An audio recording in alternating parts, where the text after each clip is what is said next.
And I was always telling everybody, don't add any more flour. And they always added flour because it takes a while to come together and you just have to see it to believe it.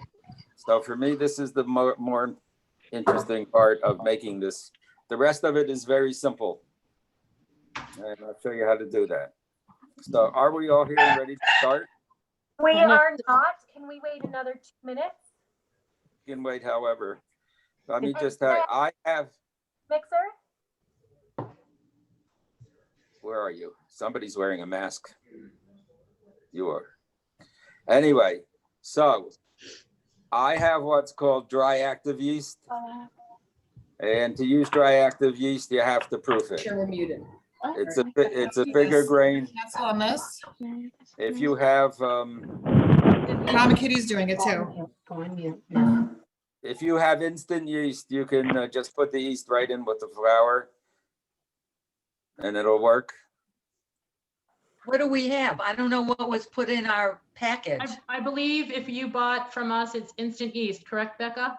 Yes, Instant anyone who bought from us, it's instant yeast. And just a quick note, I know it says sea salt. It's regular table salt. I'm sorry to disappoint. Thank you. Does It everybody, doesn't- so let's just take a step back. Does everybody know Michael who's on? Everybody Yeah. remember Michael Bernstein, who was our chef in the kitchen at Temple Bay? Hi, Hello. So, and he is That's joining us fabulous. from the state of Washington to help us through this class tonight. So wow. Oregon, where are you, Michael? Oregon. Oregon. Eugene, Oregon. Close. Sorry. I thought you would be in Italy, Michael, retiring in Italy. It is my dream when I get older. And when there's no pandemic, So you told me I can double this, right? you can double it or triple it. I have quite a large KitchenAid mixer here, and I'm just doing a single, and it doesn't work well with just a single batch because there's not enough dough in there for it to work with the dough hook. So I'm going to be using the flat beater.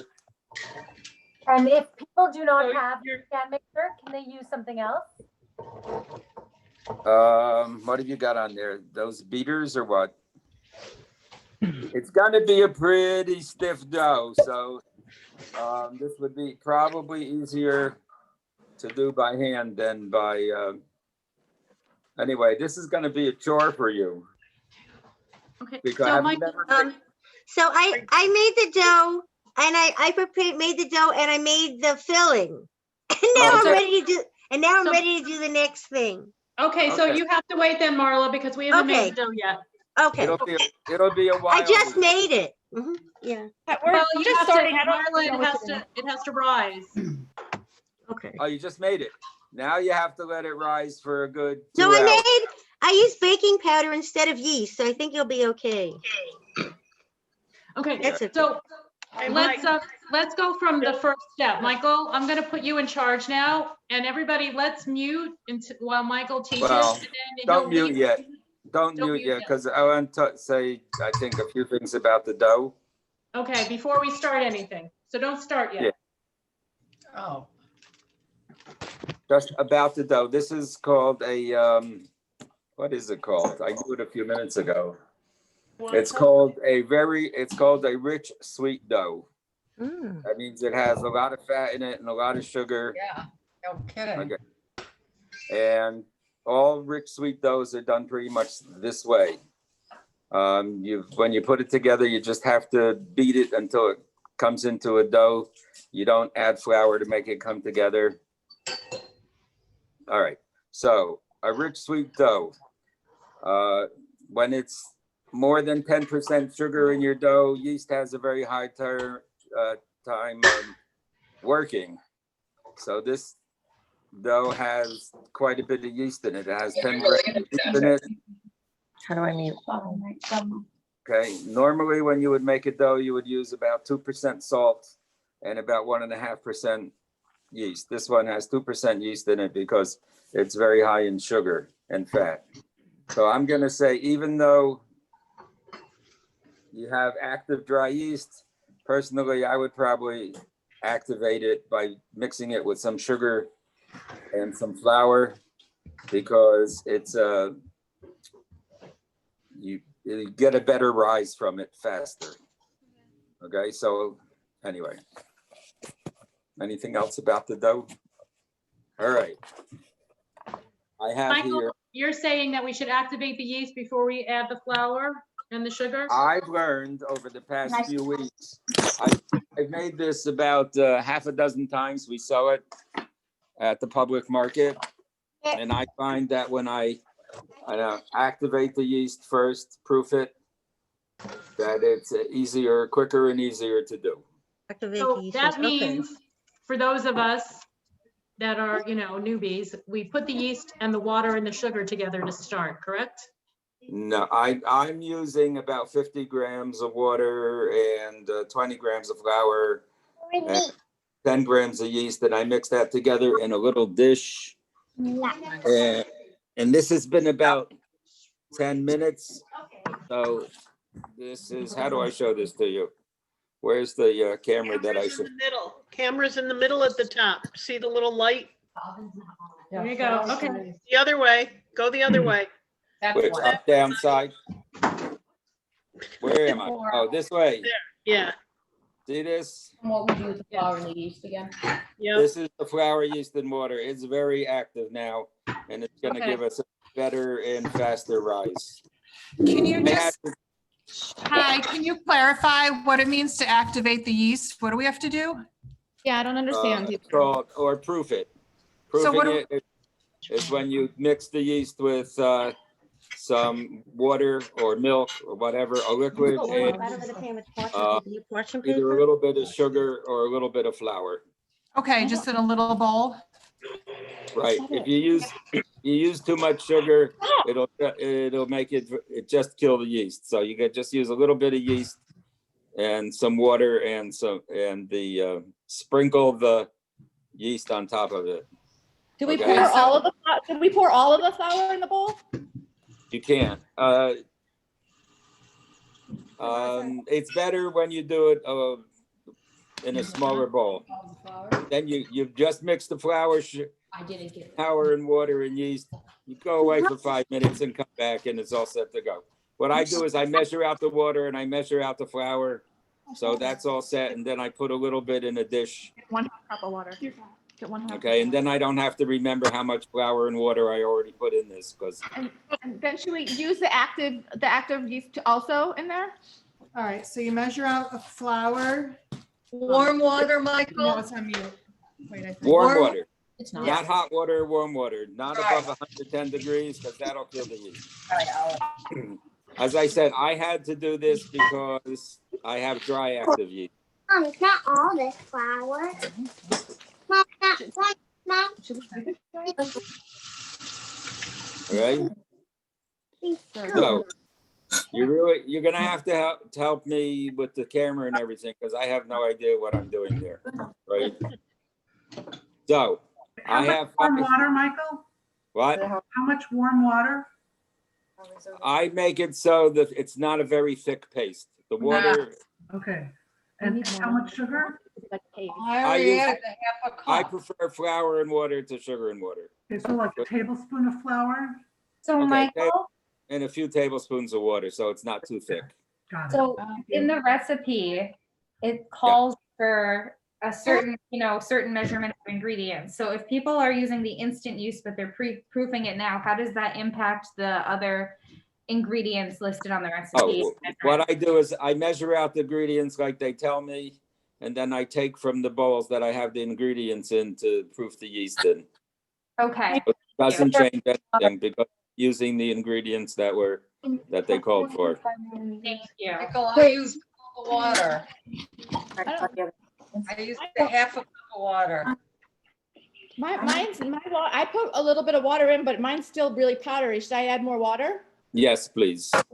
It should be fairly liquid. It's just I easier. added the whole half cup of water. Oh, okay. Well, then just put in some flour. It doesn't matter. It needs something to eat. Okay. It needs food. And then you're gonna have to wait a few minutes. Are you using dry active yeast or Instant yeast. Instant yeast. It's from Temple, right? Instant. All right.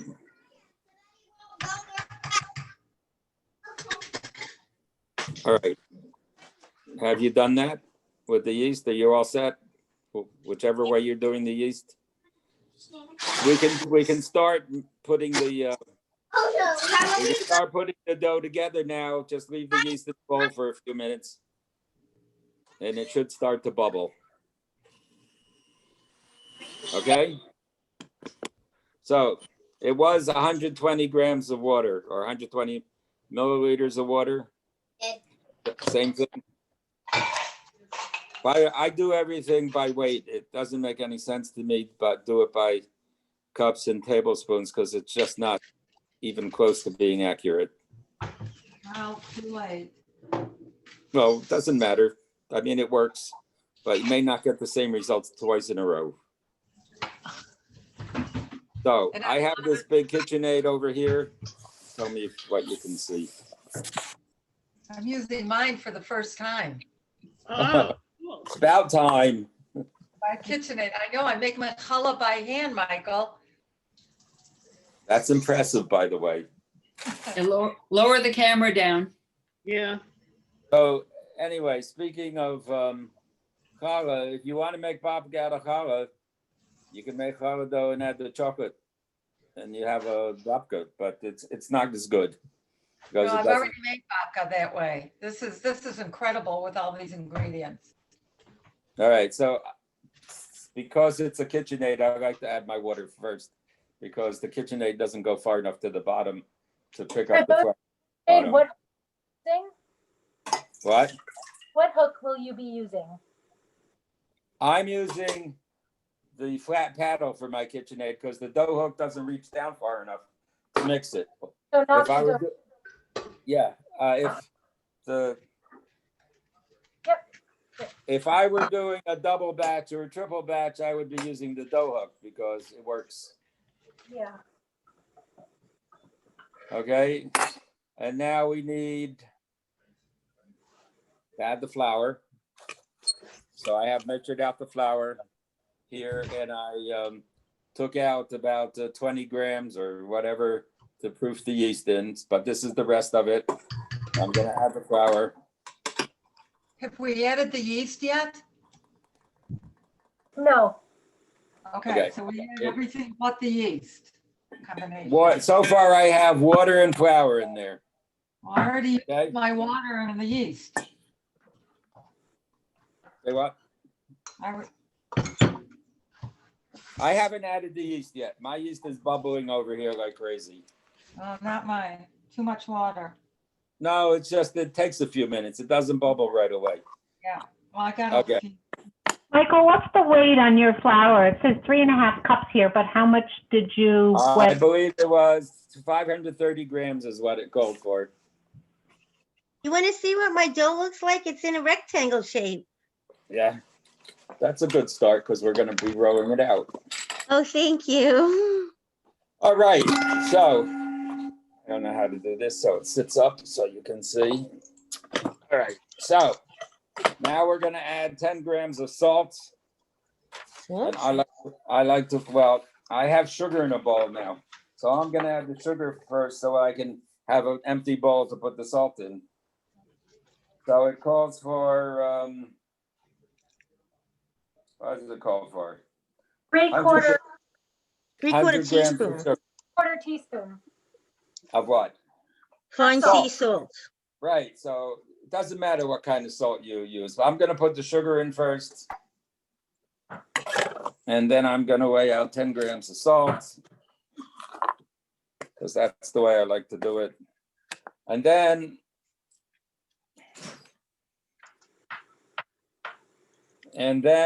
I'm going to stir it around.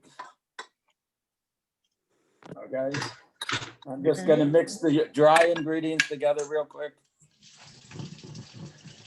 And then we're going to put the yeast in. All right. This is so fun. thing. All right, I've got Yep. this yeast, activated yeast. So now I have the salt and sugar and flour and water and yeast in the dough. We need 3/4 eggs, right? teaspoons. Flour, sugar, yeast, eggs, water, Okay. butter, salt. So, and now I'm gonna add 3 eggs. And that's all we're adding now. Now we're gonna combine after I add the 3 eggs, then we are going to beat the dough till it comes together for a bit. Oh. 3 eggs. Okay. So this was really simple so far, right? Yeah. Yes, thank you. Okay, Hey, Michael, I have a question. yes. I didn't add my yeast yet. Are we supposed to, how long do you wait before you add it in? Add your yeast right after you put the salt, sugar in the flour, stir it around so it's not right on top. Then add the yeast in right then. And stir that. If you didn't activate the yeast in the water, I did. you did? Yeah. I did too, but a half All a right. couple. All right, now just mix all the yeast in on top. I don't have to wait till it bubbles? You don't have to wait till it bubbles. Okay, all right, thank you. It would be better if you waited till it bubbles, but you don't have to. Okay. Now I'm using my flat beater because the dough hook doesn't work for me on this machine.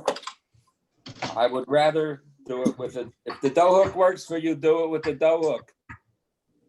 But with this KitchenAid, the dough hook doesn't reach the bottom far enough. I probably have to plug it in.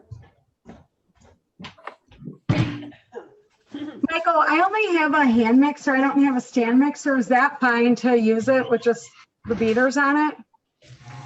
That is not going to work very well for this. The dough is too heavy for those beaters.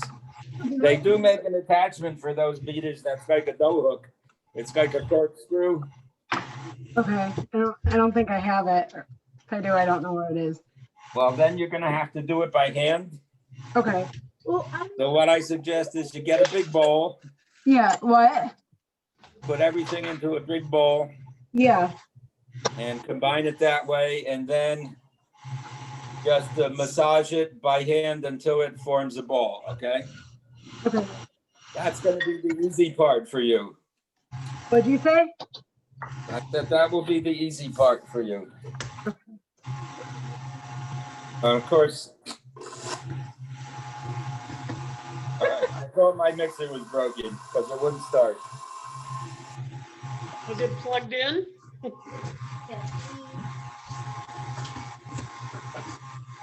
Mixer makes a lot of noise.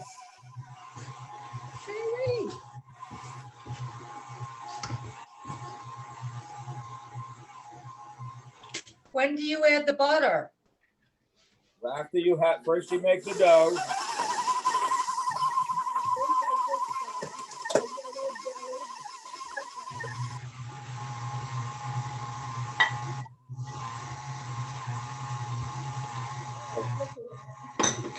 Oh, This is so nice of you. Thank you.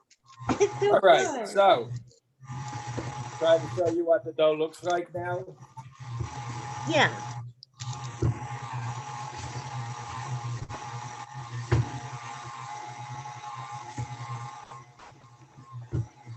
Okay. So the dough just looks like a regular dough, okay? Yeah. All right. It's like what my. How much? Now we're gonna add the butter.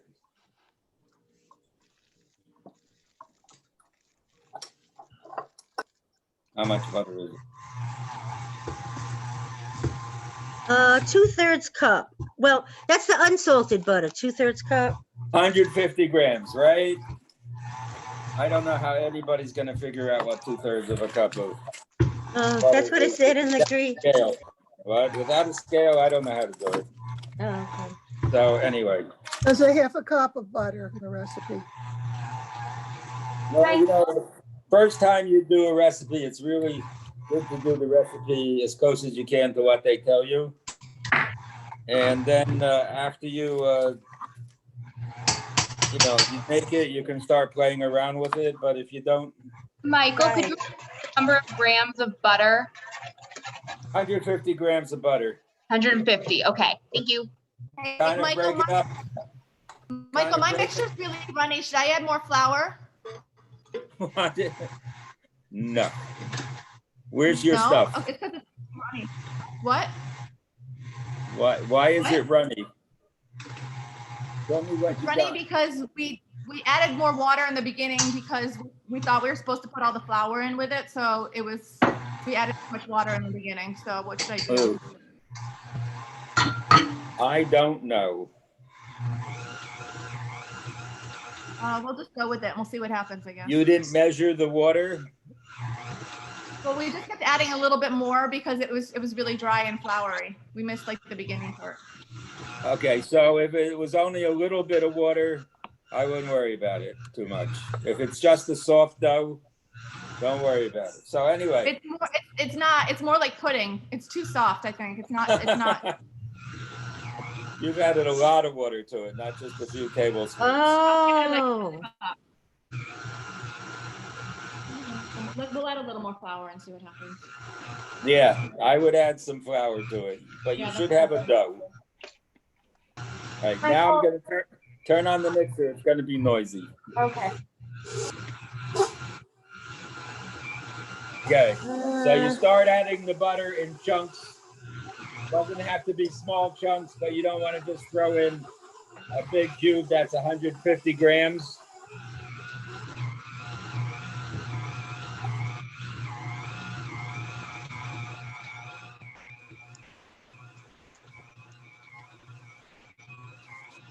Okay.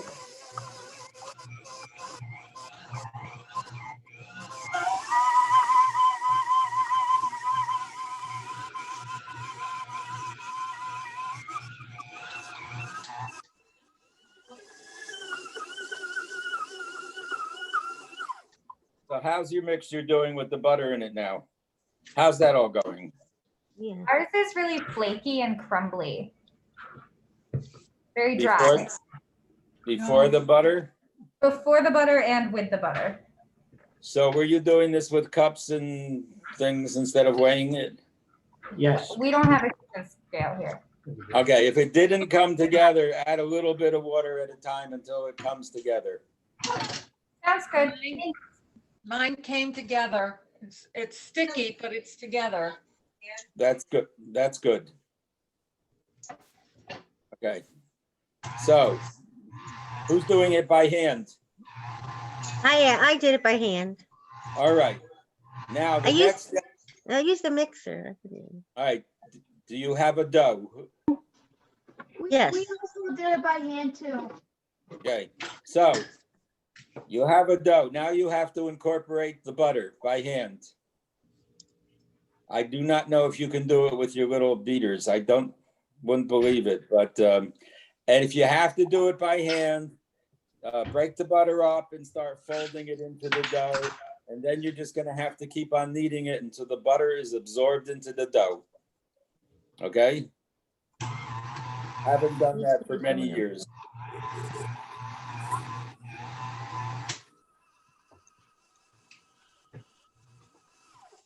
Okay, so what does your dough look like now after you added the butter? Anybody doing this? Yeah. Can I show you what it looks like? Yeah, What way do I show it? I have to share my screen? I don't know what that means, you know. Here's Like mine, this? Michael. Is that, you have butter in there or not? Yeah, I have butter. Yeah. I have butter. It's one nice round ball. And you beat it into that? I beat it in, yes. Okay. Normally, it takes about 10 minutes for the dough, for the butter to be absorbed into the. Oh, well then Okay. I'll put it on a little more. Really, the dough absorbed that butter so quickly? Well, I left it out. It was soft. I mean, it's, Yeah. yeah, it's all absorbed, but if you said 10 minutes, it's sticky, but it's all in there. I'm gonna show you what my dough looks like now after, you know, just a couple of minutes of beating. Mm-hmm. It kind of looks like, what can you see? Can you see this? Oh, yeah. Wow. Okay, Mine's Yeah. a ball. so this is when people generally decide that they have to add flour to it, but you don't. You have to keep beating it until it comes together and forms a nice, smooth dough.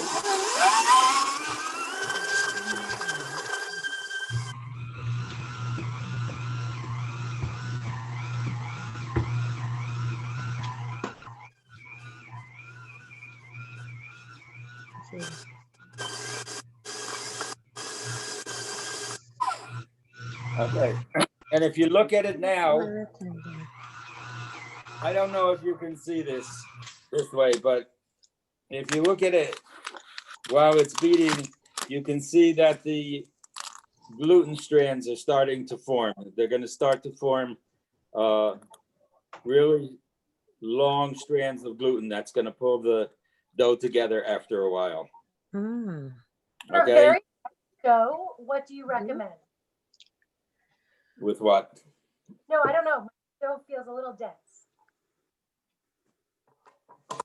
It's going to be, at the end, it's going to be quite a heavy dough. Oh, okay.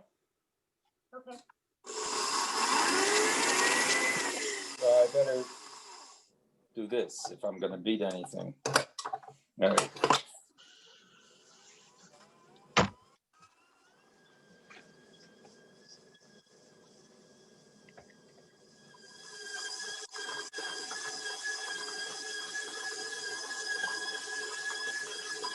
Is it sticky until you get the 10 minutes of beating it? It's noisy and but anyway, believe me, it takes, see how the dough is getting to be real stretchy? Yeah. So for me, this is the really most interesting part of doing all this, because it took me a long time, many years before I would let it beat until it came together. I was always adding flour to it. And then the cakes come out heavier than they should. So that's why this is interesting to me. And maybe we don't want to go the whole 10 minutes. I don't know.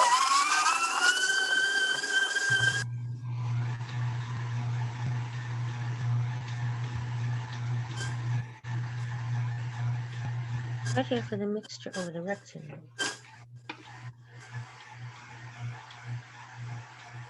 Okay.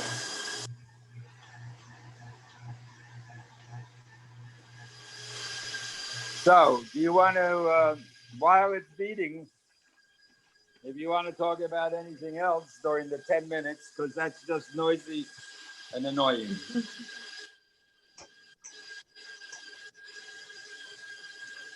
Brayden, you got the butter incorporated into your dough? Yeah. Let me see you massage it a little bit on the table. Okay. Here. 1 sec. I don't have a Okay. Okay. Michael, how does this look?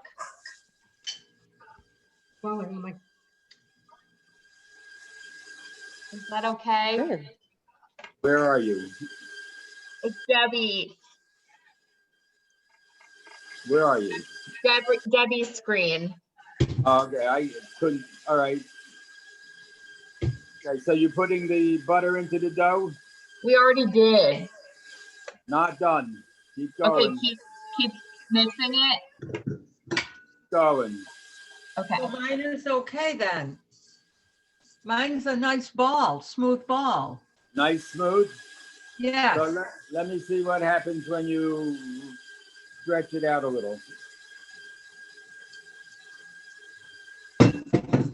It's sticky.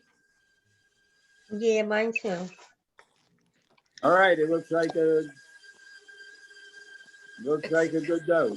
It's sticky, but it's all together. It's smooth. Is there Yeah. such a thing as overbeating it, Michael? You can overbeat it, but it takes a really long time. It usually takes, I've timed it a bunch of times, and it really does take me just about 10 minutes or so. If you beat it 15, 20 minutes, you can destroy the gluten in the flour, and it won't all.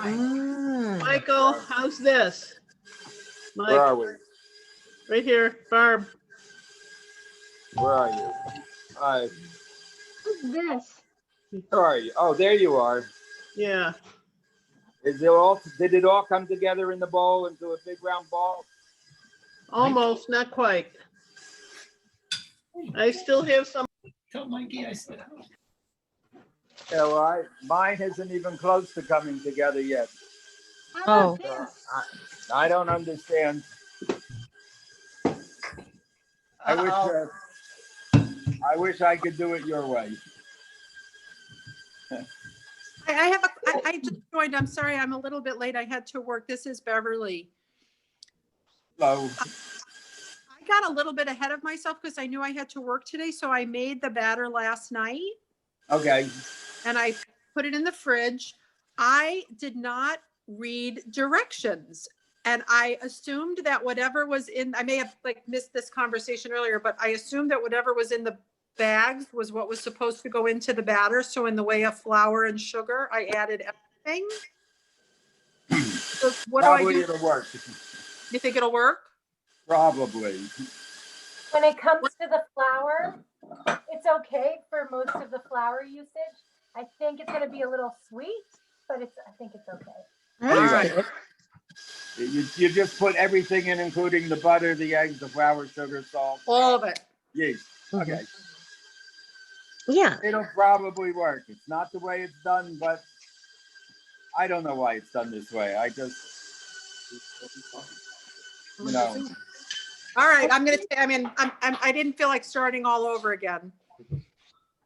Okay, so This will be posted on YouTube tomorrow, so whatever you missed or you want to. I don't know if I can, I don't know, here, let me see if I can. Did your dough rise in the refrigerator overnight? Yeah, it's I just took it out this second, so I. What is on the low side? It's Does it feel like bread dough? It rose a little bit, yeah. I don't usually have the luxury of leaving it overnight in the refrigerator. I just have to make the dough and then make the babka out of it. It's not a problem, really. Okay. So, Well, I just picked up my ingredients this afternoon, and when I read that it needed all those hours of resting and rising. it needs to rise. It's an hour and a half to rise at a decent room temperature, like 72 degrees or something. And that's the first rising. Then you cut it in half. Right. All right, mine is just starting to come together, so. And Michael, if your house isn't 72 degrees, can you turn the oven on, just warm for a few minutes and then put it in the oven to warm? Since my house is always 40 degrees, I put it in the oven with a bowl of hot water. Okay. What's your temperature? Michael, what's your temperature? At 375? No, I mean your house temperature. Oh. 64 degrees. Well, Generally. okay, mine's 67 and I ain't putting it up to 72. Michael, I've been Yeah. hand mixing mine because we don't have a big mixer, and I just wanted to show you. Good, Becky. Thank you. Nice job. I haven't done this since I was in the Cordon Bleu in France in 1970. So, Oh, okay. all right. So anyway, I'm going to show you where are we? Yeah. Michael, Yeah. how's mine look? It looks pretty darn good. All right. Thank you. I want to show you what mine looks like. Can you see this? Am I pointing at it yet? Wow. Okay. The dough is extremely smooth and glossy, Wow, that's great. Yeah. Yeah. and it all came together, and there's almost no dough left on the sides of the mixer. Michael, So, it looks like there's honestly, sun outside. all day today there was. It's a beautiful day. Can you see the ball? Yeah. Wow. Yeah. Okay. 57 degrees. So I'm always really impressed when it comes together like that. 'Cause That's you always- beautiful. You always think it's not going to come together, Mhm. and then suddenly, there it is. Wow. And if you want to watch it, you can watch the strands of gluten starting to get longer and longer and stronger, and then whatever. I'm going to scrape the dough off the paddle now, so that you can see this dough. This is really a great dough. It feels really nice. Mine must be gluten-free. I don't see any strands. I'm going to show you some strands. I saw yours, unless it's your t-shirt. I don't think you, Michael, right now. Give me a minute. They can do it gluten-free? Not that I know of. Is she trying it gluten-free? No, I'm joking. I picked up my stuff at the synagogue. Yeah, But I I- understood. Strands. I've heard some funny comments. I just wasn't sure if that was a joke or not. Okay. This is the dough. Wow. Okay. Mm-hmm. It's like his wife. Mary. Stop. Okay. See how Wow, that's fabulous. it looks pretty much like plastic, like Play-Doh or something. All right. Wow. So now this should actually rise for an hour and a half or so. So anyway,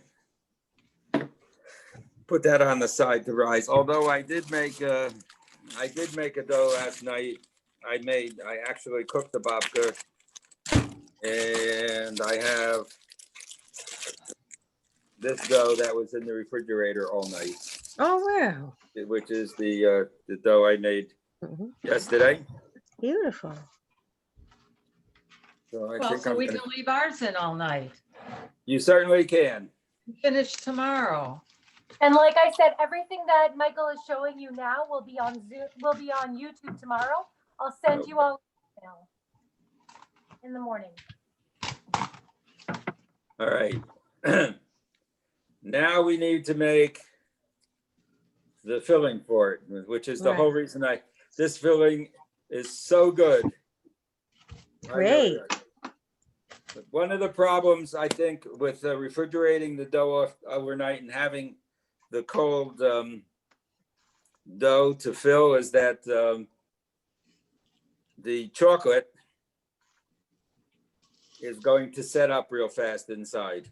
Mhm. And that makes it hard for the dough to rise a second time. So, So if In we my- want to, if we're willing to go to bed really late, then we can do the whole thing tonight, right? An hour and a half and then, I just took my dough that I did leave in the fridge overnight, and I'm gonna let it warm up before okay. the next thing. But I'm gonna watch. There's all sorts of things that you can do so this dough can be made at your convenience. You can let it rise out of the refrigerator for a while, and then you can put it in the refrigerator, and you can roll it out and roll it up with the filling, and then you can put it in the refrigerator to rise after you have filled it, and then take it out the next day and let it rise for hours, many hours. My house was at 64.5 degrees or so last night, and I had to let it rise for about 4 hours before I put it in the oven. So, okay, so making the filling is really easy, right? I just have Yeah. so let me see. I don't know how to do this camera thing at all. So what do we need for the filling? We need powdered sugar. Powdered sugar, a half a cup. All right, so what I'm going to do to make it easy, a one container thing, is I'm gonna melt the butter and throw the chocolate in it. Right. And, so it's, I just need extra hands. Can you turn your camera down? There you go. That's better. Hey, Rhea, are you around? I need a cameraman person thing.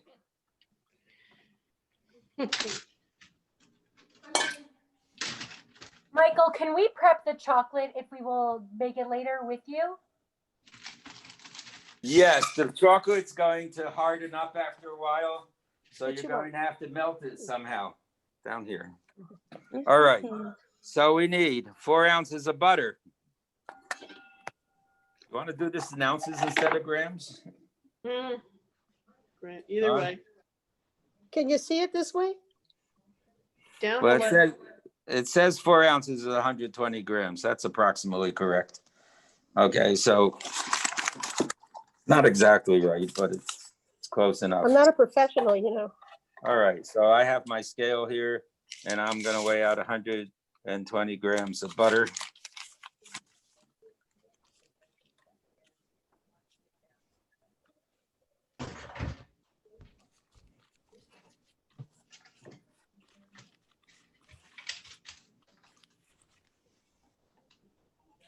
Okay, 120, and I have my nice induction burner here. So enough that. And how much chocolate do we need? 4 ounces. 4 ounces of melted chocolate. 4 ounces of Okay. melted chocolate. I'm gonna melt the chocolate right in the butter because I don't see any reason to dirty 7 different things just to Yeah. get melted Right. butter. All right. The chocolate chips too? Do they go with it? Well, if you're gonna use those chocolate chips, no, because they're gonna go in afterwards. So you get some lumps of chocolate in it. I don't do that. I'm gonna use nuts Oh, instead of that. So, if you're, one of the real easy ways to melt chocolate is if you're using heavy cream is you boil the heavy cream and pour it on top of the chocolate and the chocolate melts. And then you don't have to worry about burning anything like the chocolate. But this I could says go in on the the other microwave. Yeah. I could go on the other side, then you could get you and the butter. I actually did it in the microwave last night. I put the butter in and did it for 30 seconds. The melted part way, then I put the chocolate in it and did another 30 seconds. And then I, continued on until it was done. There's many different ways to do it. So, any of them are okay, right? yeah. All right, so I need 120 grit. Okay. There we go.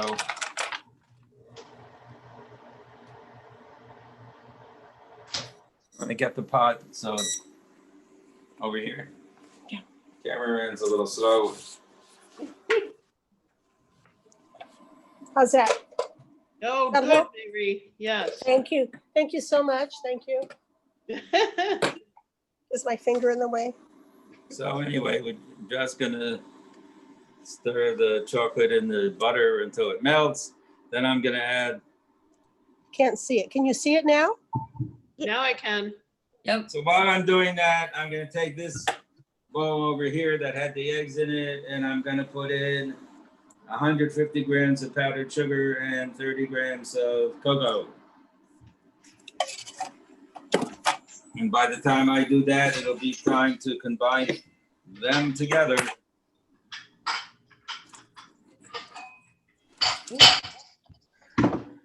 We watching the butter melt? I don't know. Are you watching the buttermilk? It's like watching the grass grow. I think it's done, Michael. Okay, the butter is melted. I can turn that I off. think so. Now I need 150 grams of powdered sugar. And I like to mix the powdered sugar with the cocoa because otherwise the cocoa can clump up. That's what I know. And Cocoa clumps. So in general, when you're, what was that? Oh, no. You're echoing. I'm gonna mute everyone very quickly to echo. And we need 30 grams of cocoa.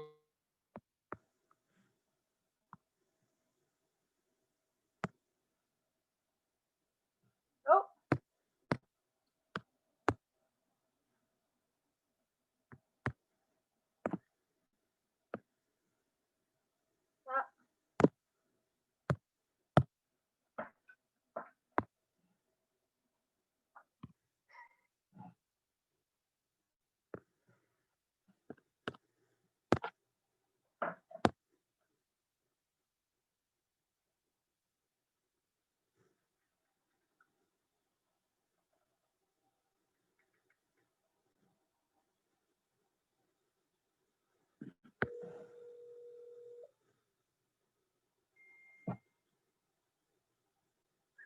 Hey, Debbie, can you just call Michael and ask him to unmute his?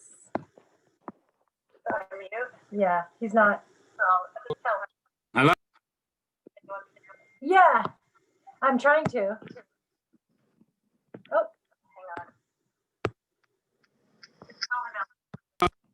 Hello?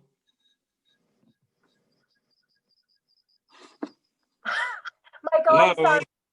Okay, I muted everyone, so no one heard you. Okay, so what I did was, did you see I added the chocolate to the butter? Then I mixed the cocoa with the powdered sugar so the cocoa won't just clump up in the mixture of the chocolate and the butter, and then just mixing it together. And this is your basic schmear for this. And it's really excellent.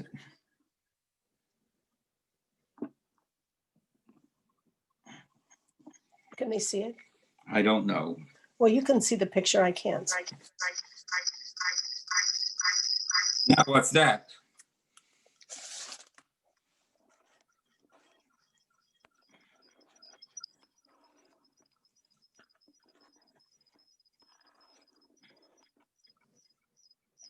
Okay.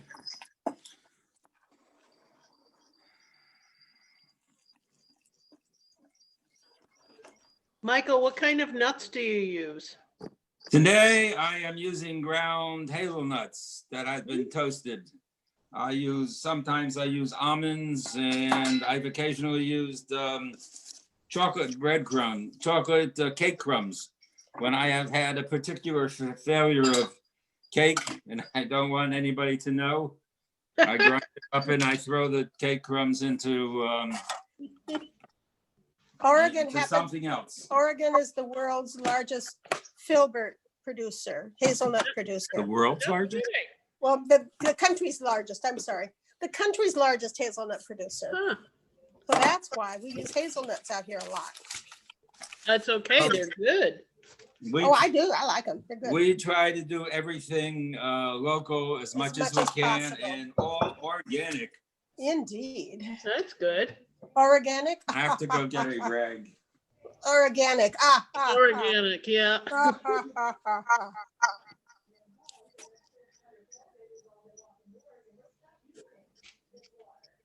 There it is. It looks good. Yeah, it does. Hey, Mayrie, where's your glass of wine? Yeah, where's my glass of wine? I can't hold the camera. I can't put it through the computer to you, so. Well, that's to be their next invention then. Hey, I want teleportation first. Yeah. Yeah. Well, if you Okay. have Bethel cups, you can pour wine in them. So now we're going to roll out the dough. Roll out. If I brought my rolling pin, did I bring my rolling pin? Your rowing pin? Yeah. You lost your oar. You don't need a rolling pin very much. Notice how this stretches really easily.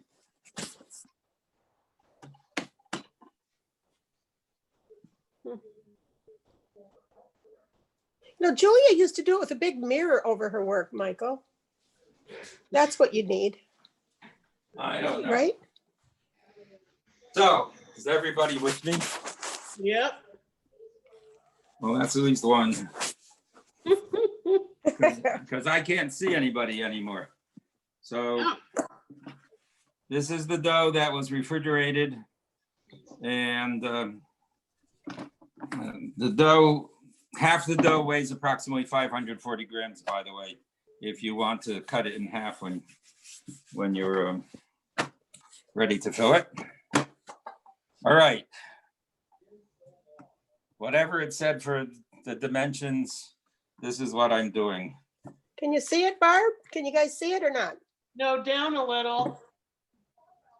Okay, so there's another pastry very similar to this babka called a povatitsa. Did you perhaps see it on the Great British Baking Show? Anyway, Don't you love that show? Oh. I'm gonna try to get about half. And if you do have some sort of spatula or something for spreading it out, that's really nice. Might be more clever than a swoop spoon. Huh?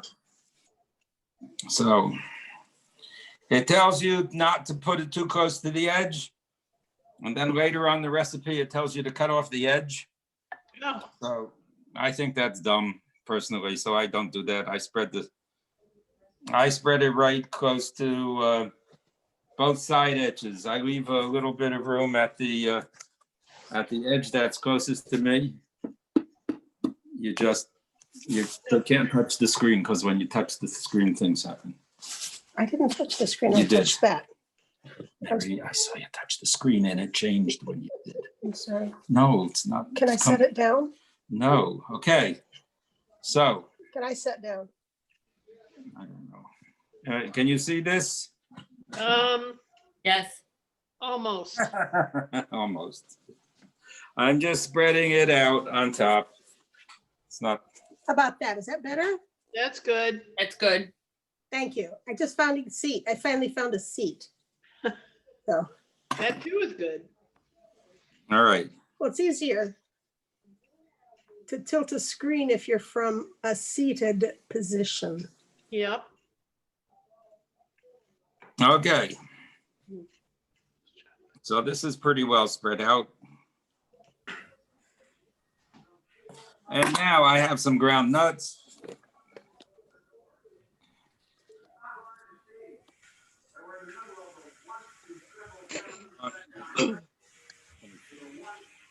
Okay.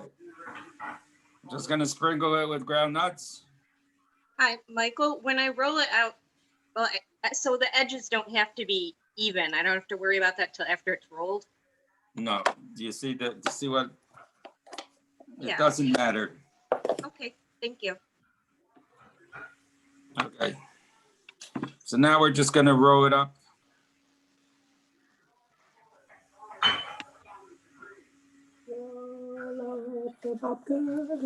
Okay. Babka of fun. Oh, love the babka.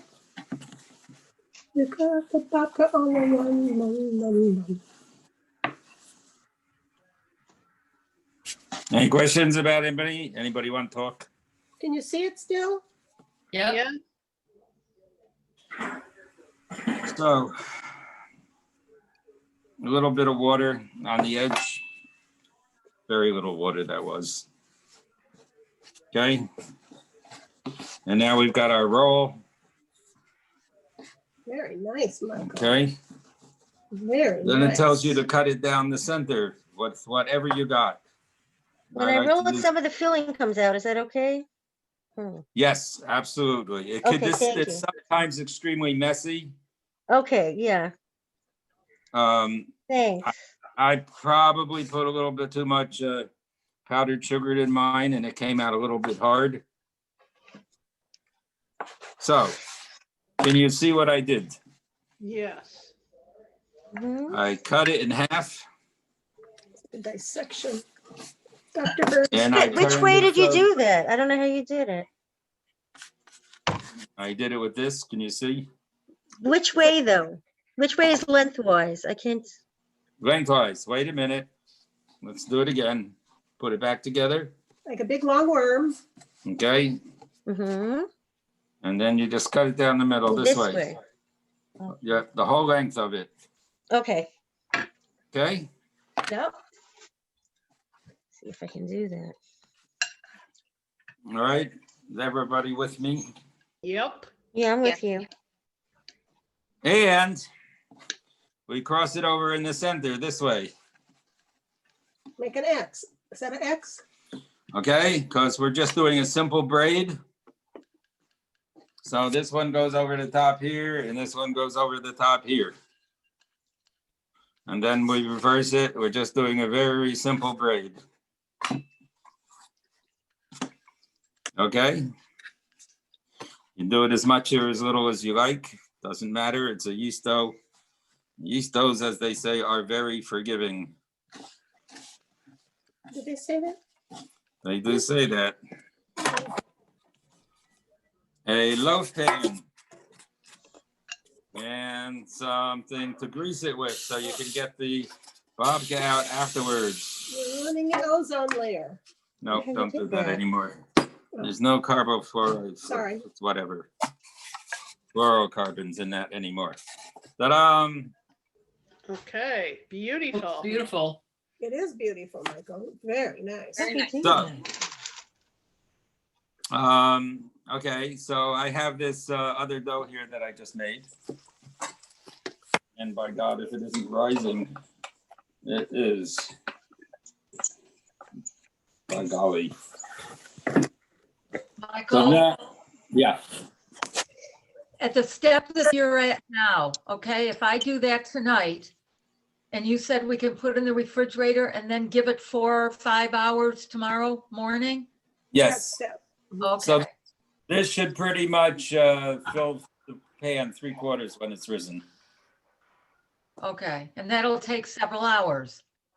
It certainly will. If you All have right. it proof, if you have it someplace nice to proof it at it, that's about 77 to 80 degrees. It'll made the probably braid. take an hour and a half to 2 hours anyway. Mary, I think you covered the lens for the camera. Thank you. Wow. Yeah, she can't see what she's doing either. So, Hey, I know, it's not easy. so I'm gonna put this back on the to warm it up. Oh, there it is. It's over here. Oh, is this it? No, it's over here where your thumb is. Oh, Your where my finger- thumb is. Figure. All right, so I'm going to, my filling is very stiff. So this is the fresh dough. It hasn't been refrigerated. It's the one I took out of the mixer just a few minutes ago. And I'm gonna cut it in half, How's that? Can you see that? roughly. Yes, yeah. So anyway, I happen to know that half of this weighs approximately 540 grams, except this time it doesn't. This time it weighs only 520 grams. I don't know why. It's the same recipe I've been doing for forever, just weighs less. All right, so let's roll this one out. And we'll do it a slightly different way. So use as little flour as possible, and you can pretty much get it to the exact shape that you want it just by Wow, that's really nice. pushing on it. Nice. Yeah, I love this dough. It's really nice. That smells like it's burning. I don't want to burn the chocolate. Okay. So that's the dough that didn't rise. This is the dough that hasn't risen an hour and a half yet. It just came out of the mixer, what, 10, The one that he just 10 mixed. minutes ago or so? Yeah. Yeah. So I forget what, they say what, 15 by 10 is what you're supposed to roll it out to? 15 by 11, yeah. Yeah, okay. So whatever it comes out. Legal pad.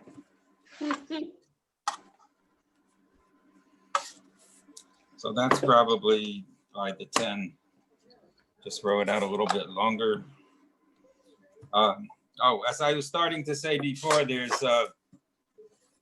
this Eastern European version. It's called the povatitsa, and it's very similar dough, and you would roll this out until you could see through it. And then you would spread the filling on it and you would roll it up and it would have lots and lots of turns in it. So, Wow, that's amazing. It really, Lots of so, layers. okay, it's so good. okay. Nice job. So we got this. And How does this one differ from the other one you made, Michael? so let's see what I'm doing here. Tell them how it differs. What doesn't differ at all. You said it was different. It will be when I finish with it. Okay, so now this is a little bit looser, so easier to spread. And instead of making a loaf, do you remember we used to make a 4-bread basket of challah? Yes, Yeah. basket weave, yes. Yeah. So this is really pretty when you do the four braid basket weave. So with any luck, I remember how to do that because I really loved it. Like you see it. And nuts, I'm gonna put some nuts on it. And Mrs. Nuts. Lindsay for format. Where's Are the the nut? Are the nuts roasted and then chopped? I roast the nuts. Yes, we got hazelnuts that have the skin on it. So if you roast them at 350 for 10 to 15 minutes or so, and they brown, it's very easy to get most of the skins off. I don't know why you do that, but it's what I read. Okay. Skins supposedly give it a bitter taste. Oh, the skins give it a bitter taste, my cameraman advises me. Well, that's what they say. I don't think that's a big deal. All right, so. When you're a kid snitching nuts, doesn't. So the reason you let it rise is because you get it's a really much nicer texture of the dough after it's cooked if it rises twice. Even nicer than this? This dough is great. Yeah, I'm very proud of this dough that I made. Yes. Great. I'm using all-purpose flour for this that I got at the store. Normally we bake with a local flour from a local mill. And it's very different. Is it? But so I'm gonna have this thing squishing out at the end. So I'm just gonna bring this over the top to seal it this way. How is it So different? it doesn't. Hey, Ree, can you tilt down a little? I could. Thank you, But dear. my nose might fall on the chocolate then. Oh, the camera. Okay. All right. So what I'm going to do to make the 4-braid, hopefully, of course, it has to be a little bit longer, is I'm going to cut it in half. That's right about there. Clever. Oh, you're so smart. Okay. Math major. Then I'm going to cut it down the center.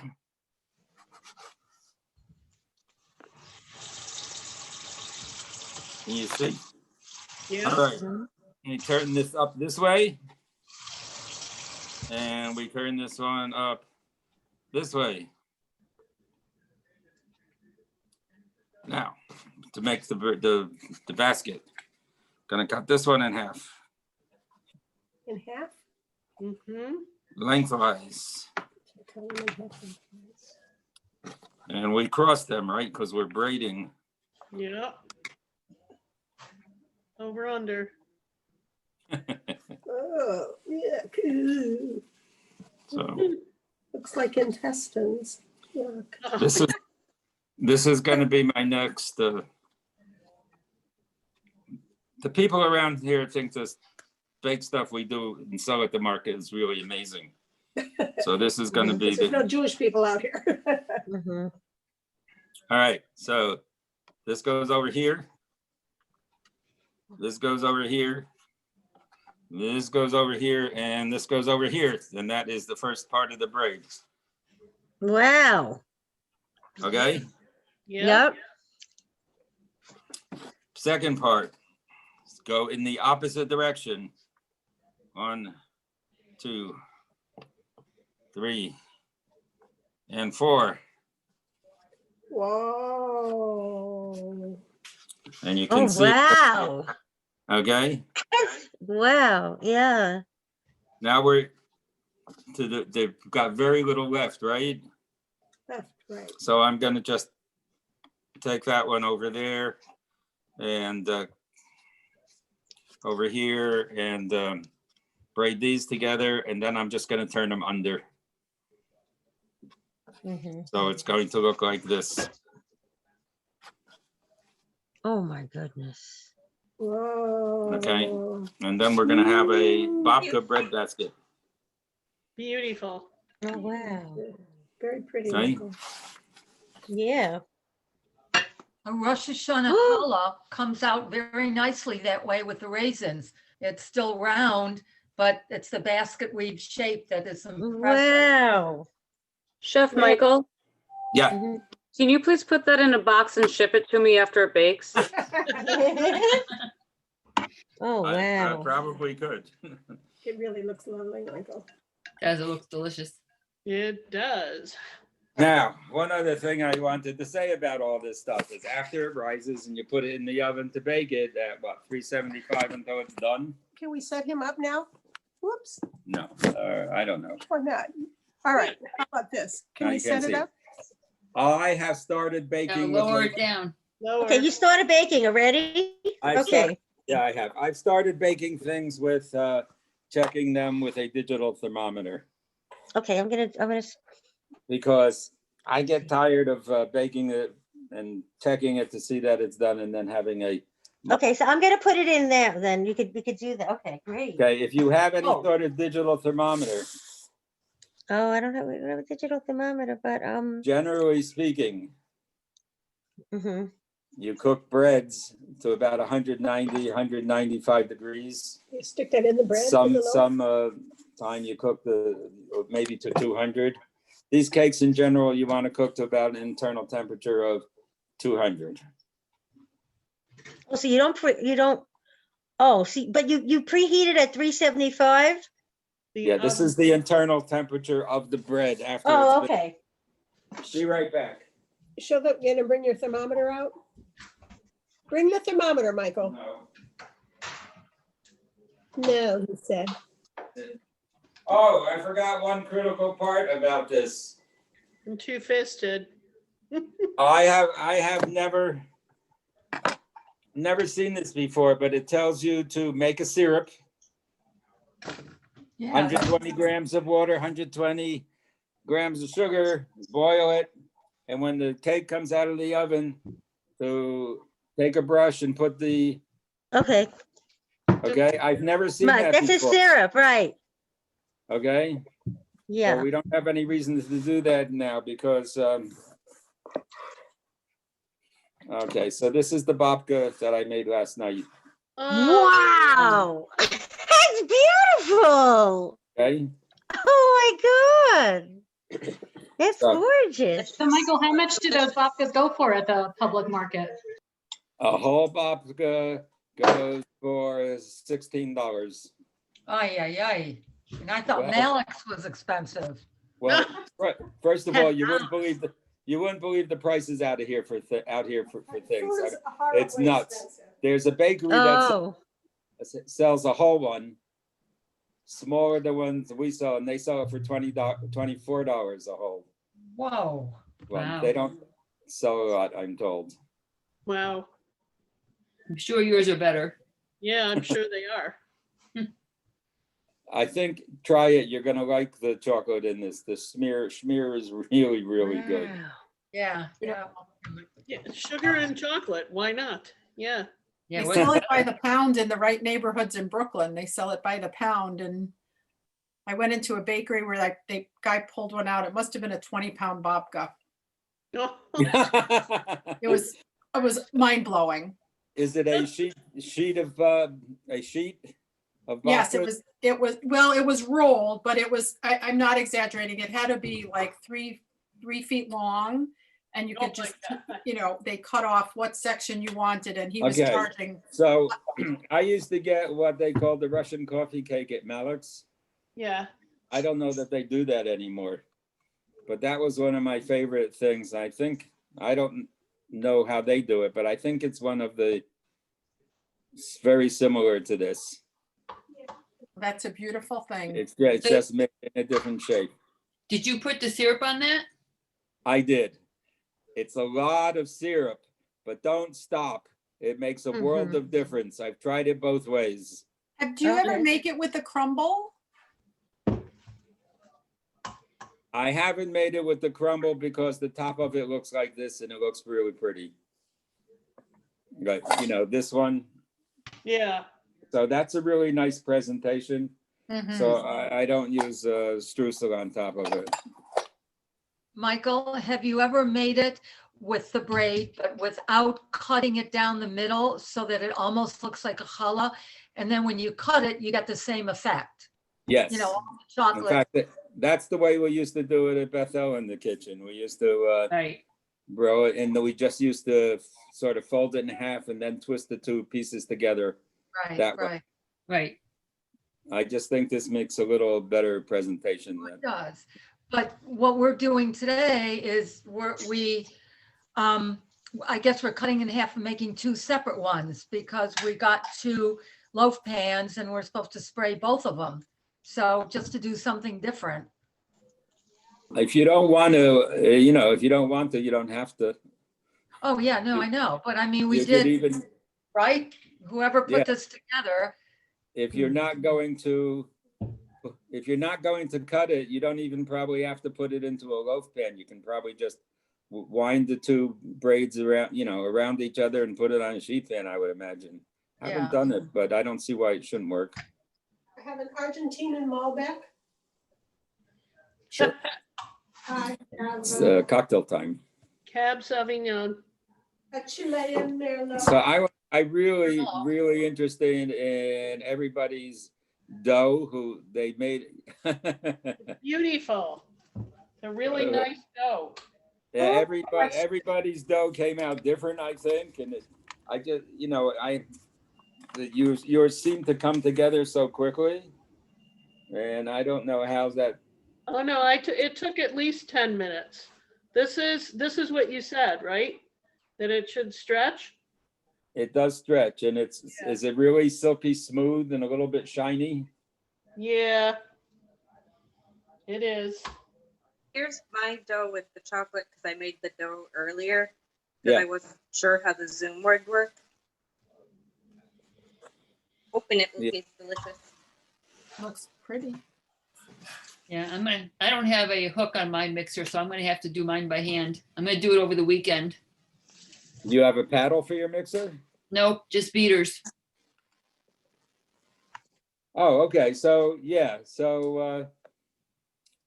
when we made brioche, when I was going to school in France, we really had to slap it around and pound it a long time for it to get the butter to absorb. Okay, So, I'll put Bruce to work. That's a good plan. Michael, I have a quick question. Yeah. So my dad and I, we made the dough together at his house. And if we were to leave it in the fridge and then take it out and finish it on Saturday, would that just be a problem because it's rising too much?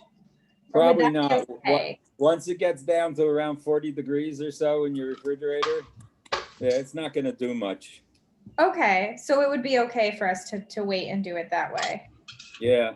Other things I've been doing is I've been making bread with sourdough starter and putting it into the refrigerator to rise overnight.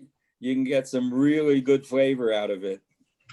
The longer and slower it rises, the more flavor you're going to get from your yeast. Michael, can you freeze the dough if you don't have time to deal with it tomorrow? Absolutely. The When you- sourdough starter we tried at Temple didn't last very long. When you I take tried. it out of the freezer, it comes to room temperature and then it has to rise again? Yes, so when you take it out of the freezer, leave it in the refrigerator to defrost for however long it takes, probably a long time, and then take it out and let it rise after that. Whenever you're working with yeast dough and you freeze it, then it's best to defrost it in the refrigerator and then let it rise at room temperature or whatever. Mhm. Okey doke.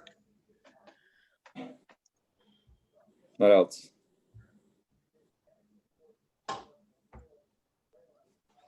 I guess if our chocolate is a little too hard, well, I'm gonna do it tonight, but anyways, I know when I make frosting, I could just add more liquid. So You this would- didn't have, You would want to add some butter to this, melted butter, that's what I thought. and heat Okay. it, and heat it. That's what I thought, okay. Will it work okay with margarine? Yes, no problem. Yeah, that's what I use. If you want it to be parve, sure. Just made it with balance and it came out. I made it with oil. Is it possible to make the dough with oil instead of That's what I did. margarine? I have read, I have read of someone who did this with some oil, not all oil, but, you know, it should work. Well, one of the things That's that's what I really, did. one of the things that's really, you know, that why this is better than challah is because of the butter and the flavor and the extra fat. Right, Dirty word. yeah. But, you know, if, you know, you can make this with challah dough. I'll have you know I made ice cream today using half and half. Oh, And I ate some. Yeah. Oh, wow. Half skim milk and half Very water. rich. Nope, just half and half. Wow. That's wonderful.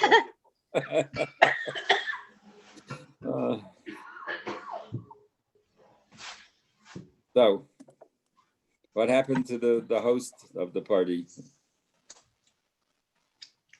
Is Debbie gone? Nope. No, she's still there, just, there she is. Sorry, I'm multitasking, Oh, okay. as always. What's up? So Michael, since we won't be finished tonight, do you want all of us to send you the end result? We would, yes, we would love you to send pictures to us and we can post them on our website or on our Facebook if that's okay with you. Take pictures. All right. We insist taking pictures. But send a picture of yourself with the box. I want to see everybody's end result of their babkas because because it's really interesting. Let me see to how me. much time mine. Let me see how much. And while we're here, I just want to mention that our next Bake with Bethel is, I think, February 18th. And we will Hamantaschen and cookies. Very nice. Thank you. Thank you. All right. Is that Bye. it? No more. Those. What's that? That's pretty. That's my babka. Who is that? I can't That's see. me. Yeah, that's very nice. I like my babka. It's an Auto 90 babka. My babka, they said it, what, 35 minutes, maybe 25 to 30. That's my babka. My babka took an extra 10 to 15 minutes to get up to temperature after that. Okay. So if you don't have a thermometer, what's the best way to tell if it's done? Oh, that's an excellent way. I highly approve. Martha, any other time I'd say come borrow mine. You usually you tap it on the bottom to see if it's hollow, so it doesn't have a lot of water left in it, and it's hard to tell with all the stuffing and everything it's got inside. It's really hard to tell whether it's done. It's really hard also to know what temperature it's supposed to cook to because, you know, of all the stuff inside. Could I use a meat thermometer? Would that work? How low does it read? I don't know. It's in the kitchen. I guess. Okay, but you need a thermometer that'll read, say 190 to 210. I don't know if the meat thermometers go that low. They should go to 220. Go that high. Yeah. Mine does. We have a digital meat thermometer, so. I don't have a digital. I have one of these, but it goes up to 200. So. Yeah, that's perfect. Sure. Okay. I have, I have a fancy digital thermometer with a probe, and I just, I stick the probe into it and I leave it there until it comes up to temperature. Yeah, one of I those. time it also, but yeah, I've taken to doing that because, we're selling the stuff, and if you're off by 10 degrees, it can be very wet and mushy in the center. So this one should work. This one would work though. Should. It's a digital little. Yeah, is it fairly quick? Yeah. Does it read 5-10 seconds or so? Yeah. All right. Michael, I'll try it. What temperature do you like the challah to be inside? About 200 degrees. Also, thank you. Yeah. I like 200 degrees because I remember that temperature, and whether it's supposed to be 190 or 205, it doesn't matter all that much. So, and that's pretty much the temperature range for all your breads and cakes. Cakes have to be 205, they say. So. Good to know. Well, you know what's really hard? Chocolate cakes are really hard to know, right? Yes. Chocolate brownies. How do you know when a chocolate brownie is done? It's made a always been a problem. Toothpick. Volcano cake for riders. Oh yeah, birthday. toothpick. How about that? Toothpick Does is it okay. matter? Brownie batter's delicious. So's cookie batter. So what else do you sell at the market? Well, we're working in a home kitchen that's not inspected under a certain exemption for bakeries, so people can get started in their homes. So we're not allowed to cook with anything that's dangerous, like custards and cheeses and stuff like that. So almost everything is vegetarian. I do pain au chocolat, and I do muffins, and we do what we're calling pasties. They're sort of like, what Cornish pasties are. Yeah. These are nothing like Cornish pasties. Okay. But it's a dough, and we wrap the dough up like I'm using puff pastry for it because I make a lot of puff pastry and I have all sorts of scraps left over. But we make a half circle and fold it in half and seal the stuff inside and then bake it. What are you putting inside? Yeah. We have done some jerked eggplant. Oh. Spicy Caribbean style. We do mushrooms and leeks. We did some really fancy mushrooms. I don't even remember what they were, but they were really fancy $12 a pound mushrooms. Whoa. And leeks. Wow. And we did curried cauliflower and potatoes. Oh, yum. Those sound good. When we do the curried cauliflower and potatoes, I put turmeric in the puff pastry so it's yellow. Oh, nice. So, Excuse me, Michael, do you do anything vegan at the market? You said vegetarian, but is any of it vegan?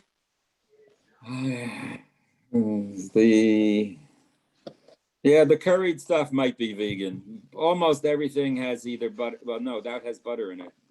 Could be vegan. We're getting into gluten-free also. What kind of flour? We do magic bars, by the way, gluten-free magic bars that I learned to make in the temple kitchen. What are magic bars? Well, they're like the base that they has chocolate and coconut on top. Oh, the coconut squares that I made. Right. Yeah, it's similar Okay. to that. It just doesn't have as many layers of ingredients on it. Okay. And that is not vegan. It's gluten-free, but it has Yeah, the sweetened condensed condensed milk on it. Yeah. Yeah. I haven't a clue what sweetened condensed milk does. but that's what it works. What else? We do palmiers. Oh, chavas. We do braided chavas. We usually sell a dozen braided chavas. No kidding. Alice, that's fabulous. We have never, we haven't made enough to know if we will have leftovers. So we've sold a dozen. I see that we lost a bunch of folks just now off of this. Yeah. So I think we're coming to the end of this.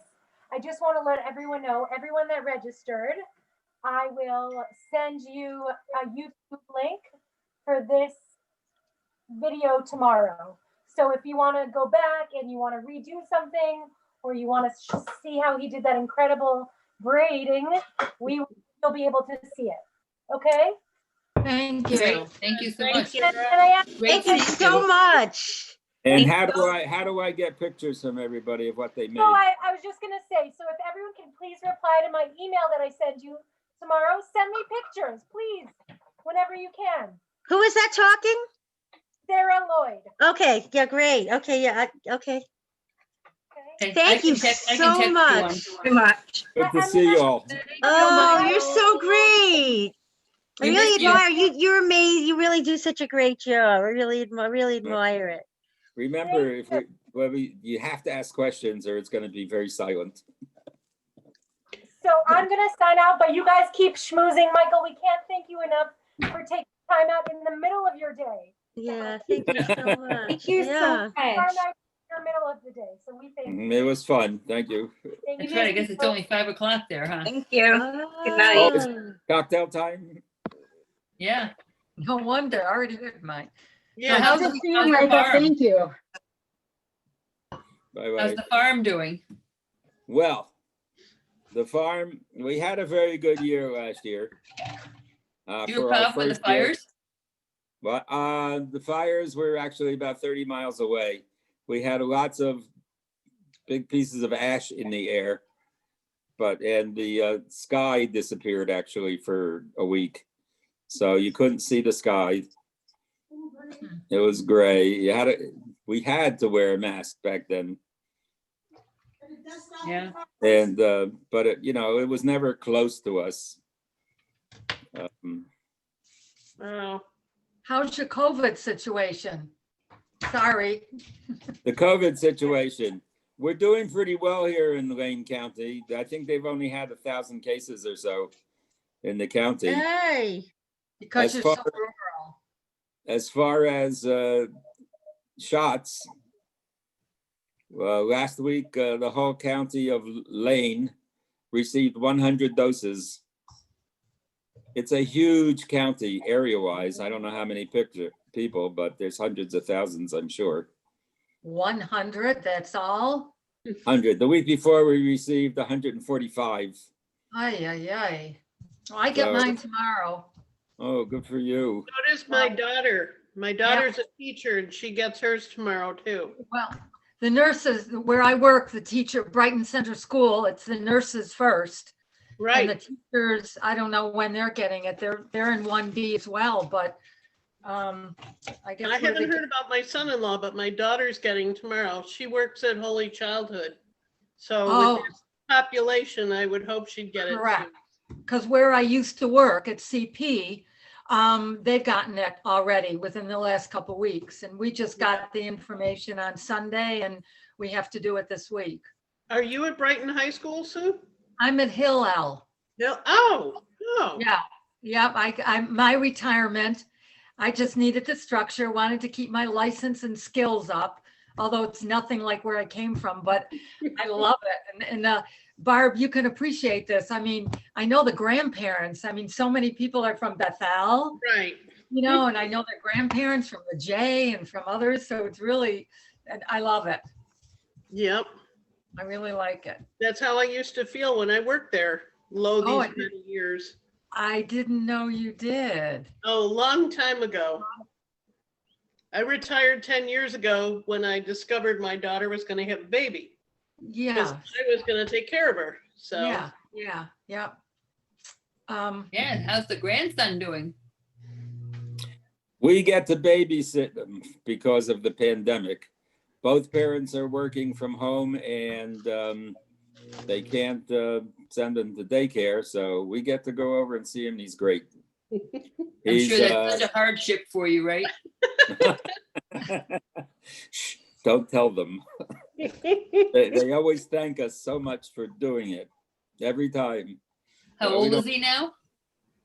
25 months. So he must be like running all over the place. That he is. And he's just really starting to get coherent so we can understand some of the stuff he says. And that's a lot of fun. And he's really a good kid. You can tell him to do things and he does it frequently. Yeah, well, that's because he's young still. Yeah, you can, I mean, you can give him a series of like 6, 8 things to do in a row and he just goes and does it. That's great. Yeah, I mean, that's a big step forward from 6 months ago. So. Michael, you know, so it's it looks like it's even like growing. Could that be like? Yeah. Wow. Yeah. Supposed to. Really something. Wow. Hey, Steve. You see this? How many acres is your farm? 8 acres. 8, okay. Because I know you were talking about doing a lot with it. Just never knew what size. We had a really good year. We at our peak, we were getting what were we getting? 8 dozen eggs a day. Wow. That's great. Yeah. We sell them for $9 a dozen. At the market? Yeah. Anything you do, you sell at the market? Yeah. Really? People buy them for $9 a dozen? Yeah. We were selling them. We were selling them for $8 a dozen, but you know, people, these are free range organic chickens. So What time? What time are you there? Those are tough hours, long hours, at least our market. It's on Saturday and it's from 9 till 2 or something like that. But you're there, you have to set up, so you're there a couple hours earlier. Well, I don't go because of the pandemic, so I'm not involved in the sales because okay, everybody has told me I'm not supposed to be out there. Very true. Yeah. We old people don't associate with strangers. So we moved here in March. Right. And the order is not to wear a mask and not meet anybody and talk to anybody started in March. Yeah, you moved at a tough time. Yeah.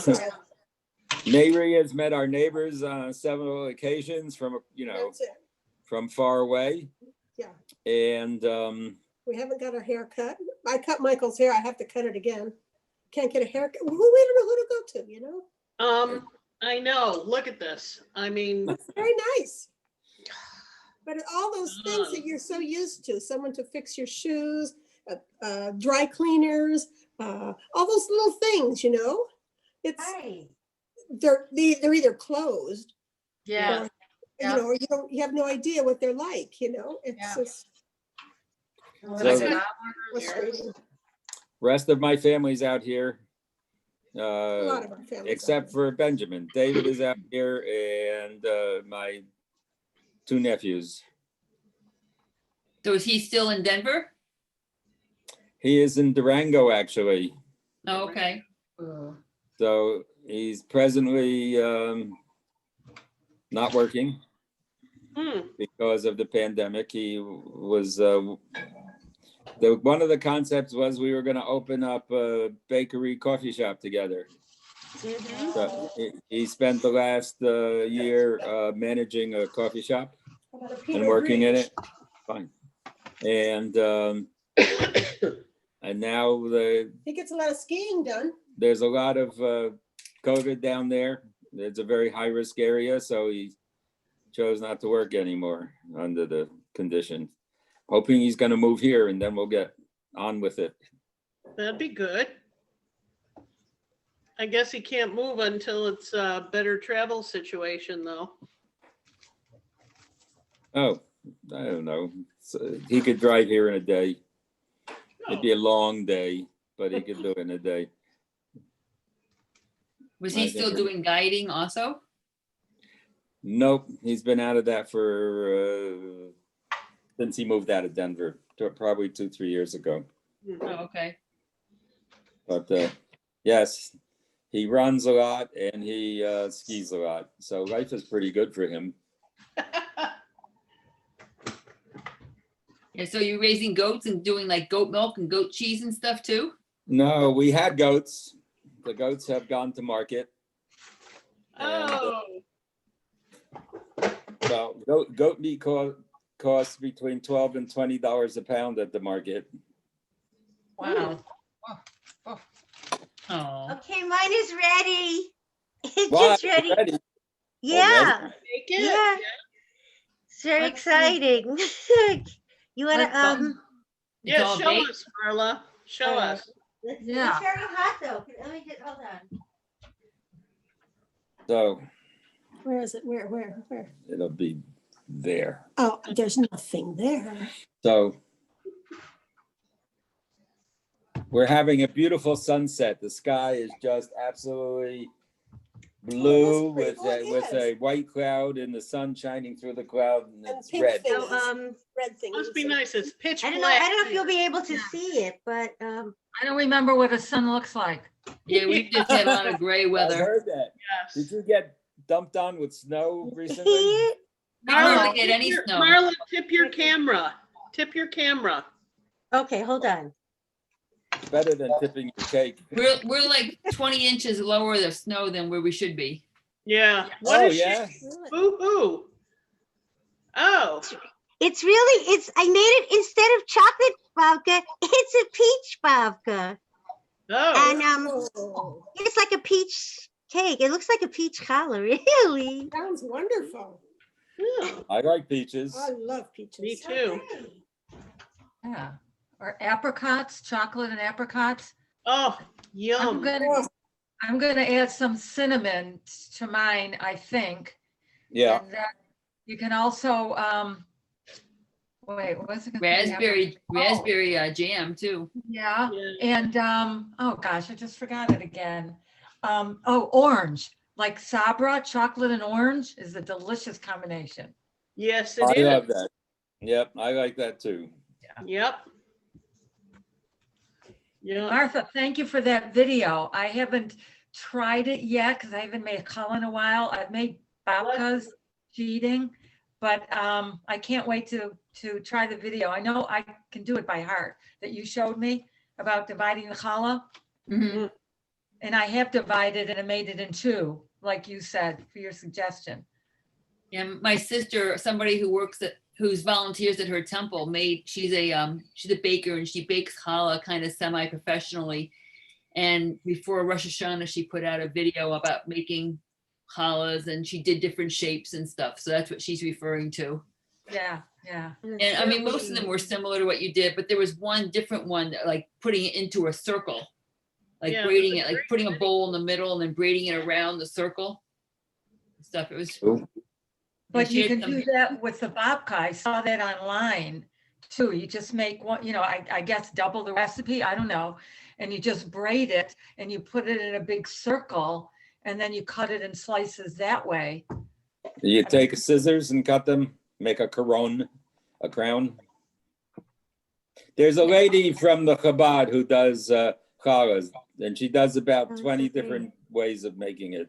That's really interesting. Yeah. Thank you so much. This is so fun. I really appreciate it. Yeah, Oh, you're you're- so great. You have to come back again, Michael. I love you. All right, that sounds good.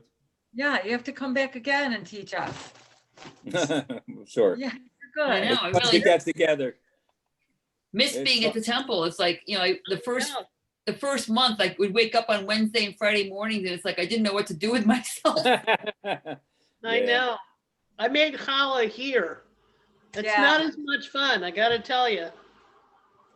Well, Martha, Barb, whoever, what I wrote in after we did the donuts, the Suganiot, that we should continue to do this either as a fundraiser or just to keep people engaged all year round. I Because agree. if we ever have a winter, you know, and events are canceled or people don't like to go out, this is a way of gathering people. Sue, you mean next week when it's supposed to be like 25 degrees? Oh, yeah, yeah. I'm not leaving my fireplace. At least you have one. I know, we don't know what it's like. I mean, Wish I could here- invite you here. Well, the reason I was making ice cream today is because our Hadassah chapter is doing a program on the Jewish history, like behind ice cream, and like Baskin Robbins and Jerry, Ben and Jerry. I mean, they're all owned by Jews. Jews, right? So we're putting together this whole program, and part of the one component is making our own ice cream. We do it in a Ziploc bag, and it's basically it's 3 ingredients. It's like either cream, half and half, or whole milk, sugar, and vanilla. Yeah. And then I added some cocoa powder to mine to make chocolate, and then you put it in the Ziploc bag and you seal it shut, and you put it into another Ziploc bag, a bigger one, with ice and salt, and you shake it for like 6 or 7 minutes. And it's like soft serve ice cream. It was like eating a Frosty. Yeah, my grandkids have done that. They love it. They think it's the best thing.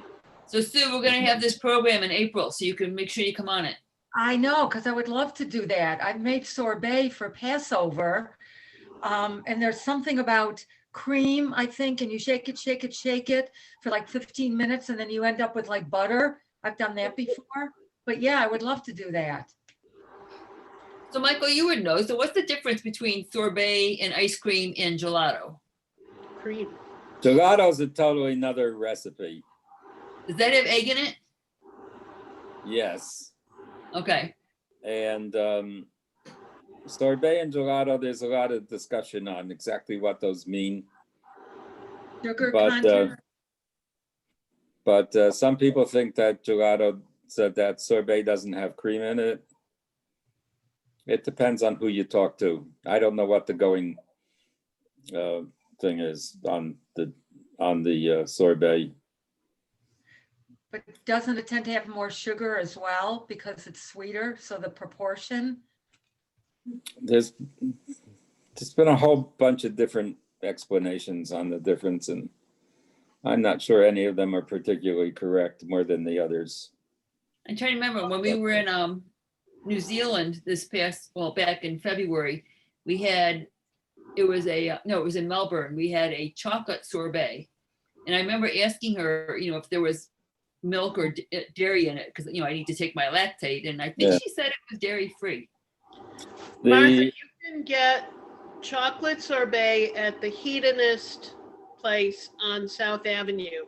Their chocolate sorbet is delicious. It's chocolate. Dairy. So when I was in Europe, I had a lot of gelatos, and most of the ones I liked were all fruit flavored gelatos, and they were spectacular. Yeah. Pear gelato, peach gelato, whatever. Yeah, every night we had a different one, and sometimes When we were in Italy, every day I had chocolate or dark chocolate of gelato version. That would be good. Best. I wish I could do that again. Comparing them all. The last day was the best one. Oh, shucks, you should have gone all the time you were there. Well, they were different cities. I know. And the best one was actually, where did we end up? We were in Florence. No, wait. Yeah, I can't remember. No, it was Rome. It was Rome. What was the best one? Yeah, I don't remember. I just knew the flavors were phenomenal, the varieties. Or Nutella. Nutella ones are good. Yeah. Oh, well, that's what you got for brunch. Instead of butter, you have Nutella on the table. I mean, that's where it comes from. Would you put Nutella in the babka? You can, instead of chocolate, you can do That's Nutella. how I first learned to make it, Michael. That's what I've done. It's Nutella, and then I sprinkle the cinnamon on it, or I've done orange zest on it. But that's why I was anxious to do this one, and I saw the recipe. As holy, excuse me, my cholesterol just looking at it goes up. I really like the dough in this one. I think this this is really good dough. Well, like I said, I don't have a hook on my mixer, so I'm gonna have to do it by hand. I remember making brioche as being a horrible, horrible thing to do when I was in France. Probably not so horrible, but that's the way I remember it. It's all, I'm trying to think. I think my hand mixer actually has a hook on it, but I can't imagine. You might be able to start off with that way, but then no, you have to take it off. they make an attachment for those kind of beads that have it like a spiral. A single Martha, you're spiral. right, because, And they work. They do, Yeah, they work. but Martha, I've tried mine and it really isn't as good as, you know, the KitchenAid is more powerful, because I've used for years a hand mixer just because I don't have space. I have to now schlep this one in the basement. So that's why I've had it for a year and a half, and this is the first time I've used it. And I Yeah. did try the dough hook with my hand mixer for challah, and it just, I took it out and did it by hand. Well, I have to tell you, this has been out since the pandemic because I've been baking bread and these hands are not up to all the kneading. And if my granddaughter's not here, my faithful friend does it. Everybody's baking now. I have a question for you. I have a bread machine. Could I start it off in the bread machine to knead it? You can certainly put the dough together in the bread machine. I'm not sure you can add the butter to it in the bread machine. Okay, but I could do like the first step in the bread machine. Oh yeah, certainly. Okay, maybe that's an option. Yeah. You know, I have a stand mixer. I think it's a Hamilton Beecher Sunbeam or something. It's old. It's like 20 years old. Mhm. I haven't needed to replace it, so I haven't.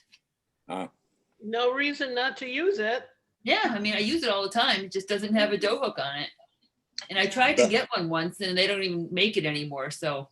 No, Well- that's why I bought this one, because my old one didn't have a dough hook and I wanted to make bread, so. So Yeah. My mix master, I got in 1976 and it died like about 4 years ago, and had no dough hook.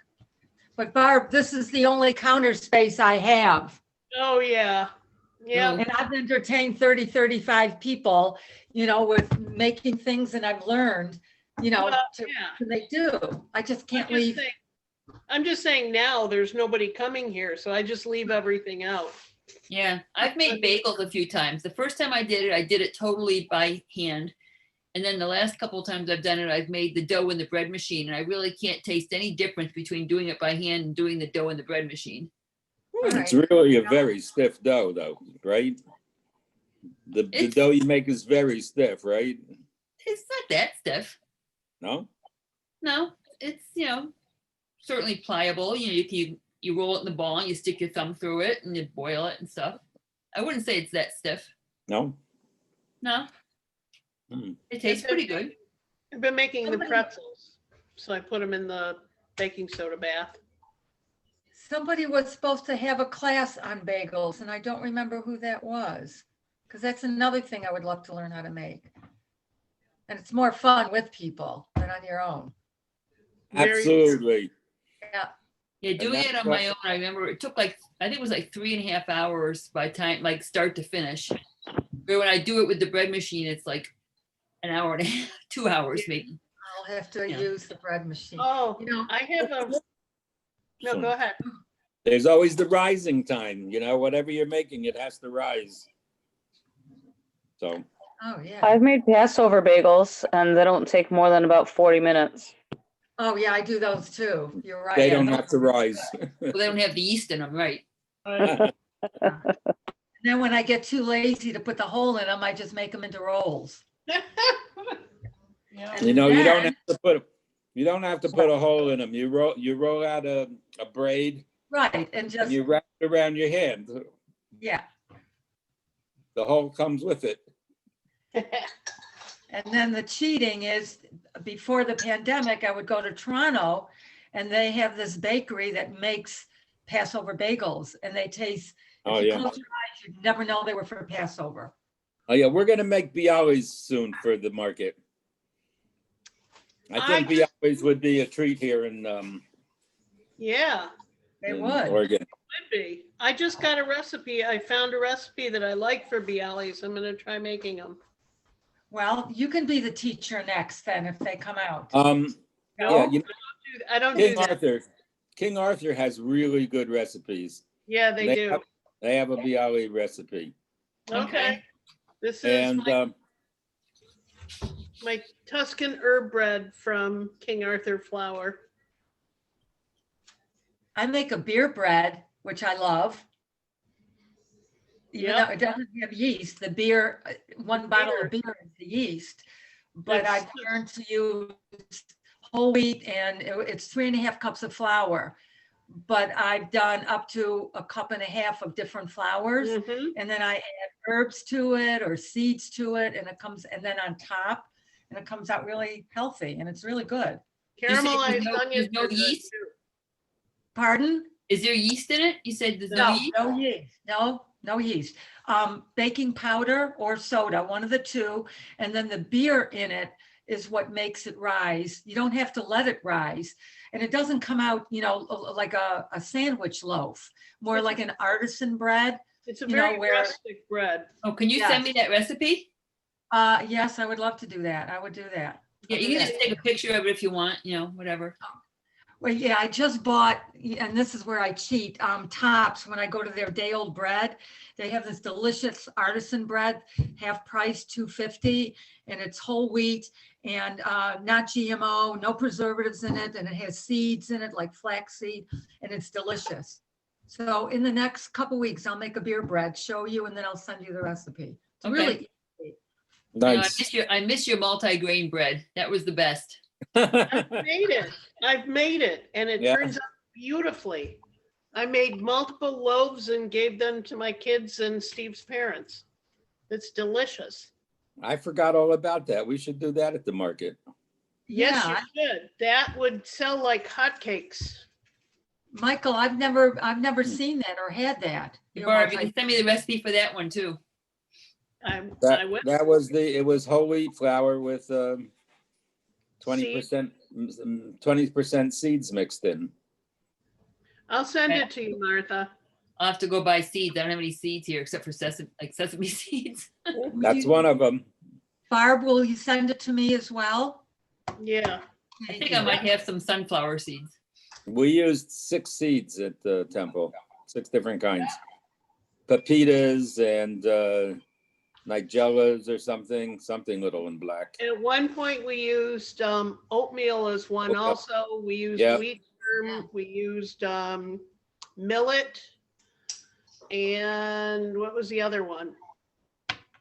I don't know. It was generally anything I saw when I was out. Yeah. Caraway? Didn't leave Caraway. Sue, give me your email real quickly. Okay, it's S as in Susan, AK, the number 2 at Gmail. Oh, okay. Michael, do you have the same email address that you had before? Same one. Okay. Martha, give me yours quickly. Lav Green, LAV Yeah. Green Okay. at rpa.net. Yep. So anybody who has anything new and exciting and different in baking, I'd be happy to, ideas. I can always use an idea here for something that's really nicely presentable at market to sell. That's a little bit different. How about a tartuse? A what? Tartuse? What's that? What is that?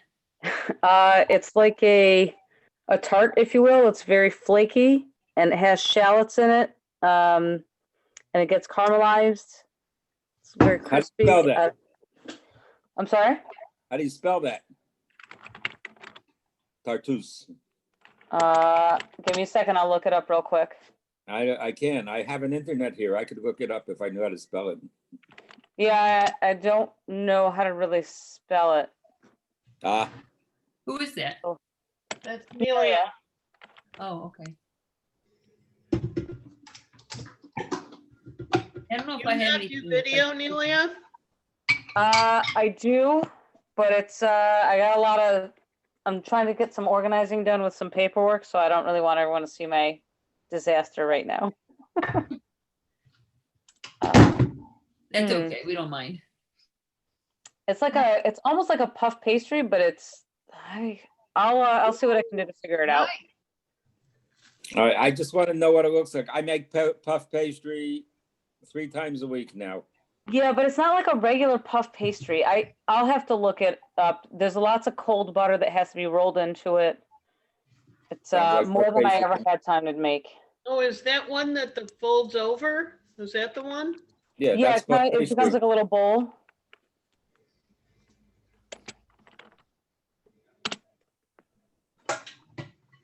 Oh my God, it weighs a ton. Anyway, I just need, you wouldn't believe the prices out here. Are groceries in the grocery store more expensive? Oh, God, yes. Really? Because it takes further for things to go? I mean. No, Why? just because that's the way it is. Well, Eugene is supposedly a foodie town, so. That too. And good beer, I hear. Yeah. Everywhere. There's beer everywhere.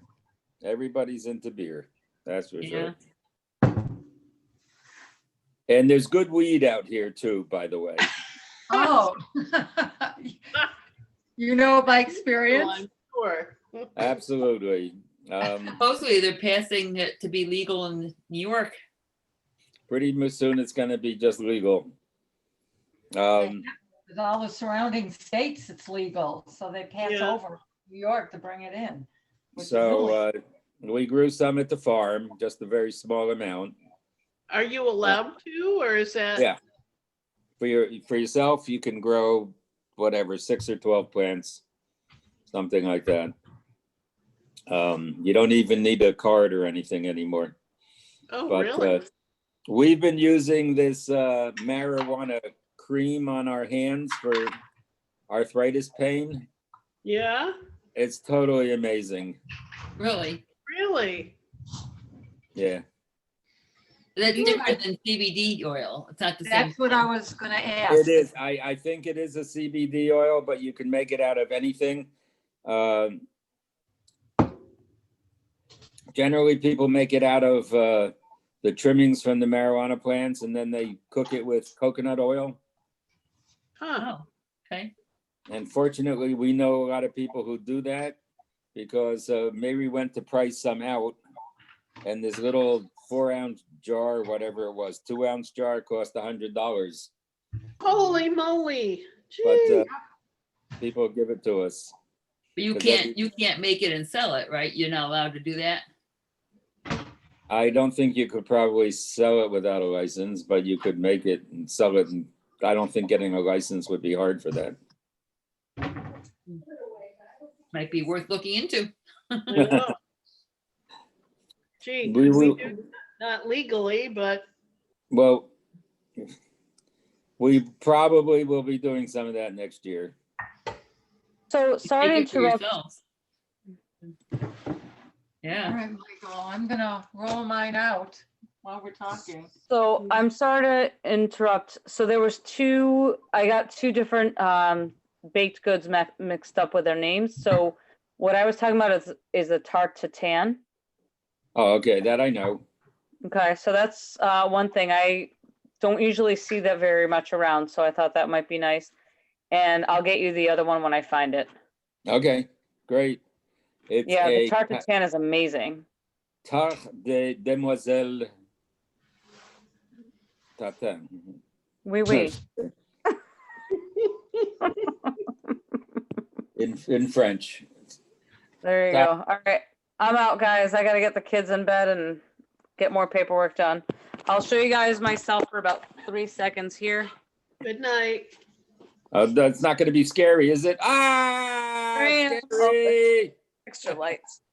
See, and there's my Office. part of my organization there. Okay. So good to see everybody, and hopefully we'll see everybody soon. All right. Take care. Thanks. Bye. Bye, everyone. Bye, Shoshana. Good to see you. All right. Guess go wash the dinner dishes now. Yeah. Hey, Michael, Yeah. where in Oregon are you? Eugene. Eugene, okay, because you know, my son Jesse lives in Portland. No, it didn't.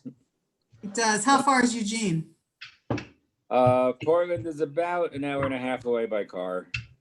Oh, 90 miles or so. well, all right, when I make my way out there, I'll try to connect. Absolutely. Welcome Yeah. anytime. Well, Jesse's supposed to be getting married this summer, got put off from last summer, Oh, Mazel tov. out there in Bend. Oh, in Oh, Bend, Ben? we have friends whose desert. son got married there. In a Oh, place really? It was like a campground on a lake with the view of the mountains and stuff. It was very pretty from the pictures I saw. Yeah, Bend is a high desert, about 3-4 hours away from here. yeah. Yeah, it's a hike. I mean, we were going to fly into Redmond. Now I'm not sure how we'll get there, but Oh, dear. Gabe says we should drive cross country to get there. You should. It's a good Dan and Leslie drove to Colorado Yeah. because of they have grandchildren there. I know. Are they still there? No, they went back home. They came back. But they said staying in the hotels was okay. They had no fear of pulling it into hotels, and they're all clean, and they didn't worry about that. And he said you don't have to interact with anybody. You call up and make the reservation, and they slip a bill under your door at the end, pretty much. Right, you're on your own. Yeah. Yeah, we had a reunion with Gabe and his wife in Maryland. We rented an Airbnb, and I went to Virginia to get my mom, who's 96, and we were in different parts of the house, and we had different eating areas. So Gabe and Sarah were at one side of the house. We played games like charades across the house. And they know a lot of games that are low touch, so we didn't have to even be next to each other. So yeah, everybody we associate with is really, really safe about everything they do.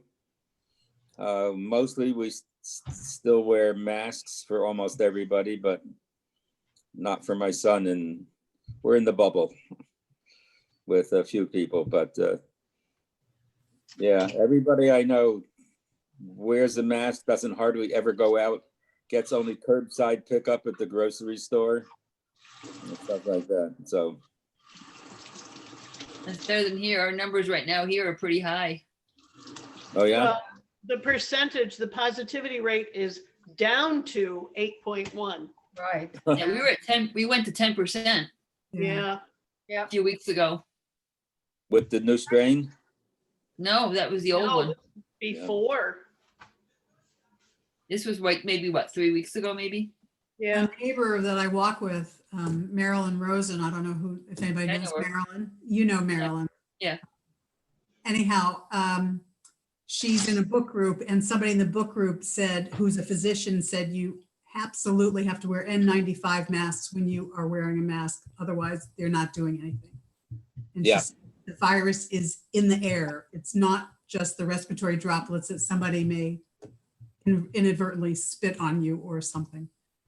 And she I said, have N95 masks. I don't believe in those little cloth things. yeah, she said they do nothing. And the other thing she said is you should get your food at the pickup sites, not the go in the store. But if you absolutely have to go in a store, don't spend more than 10 minutes. I was actually in the store this morning. There were 2 other people in the store. Yeah, you When have to I go was when there. it's like senior Right. hour or whatever. Right. when it's That's very what I do. low And then they're populated. 30 minutes and I'm done and home. So, Yeah, senile hours, I call them. yeah. I call it senior happy hour. Yeah. Anyway, You can't bring wine with you. That's the biggest problem. yeah, well, the nice part is you can walk right up to cash register and check out. You don't have to wait. Yeah. True. Also, Well, I like that Wegmans now has the, you can use the scan app on your phone. So you can scan and bag as you go. So I don't interact with anybody. I just bag all my own stuff and you know, check out at the end and leave.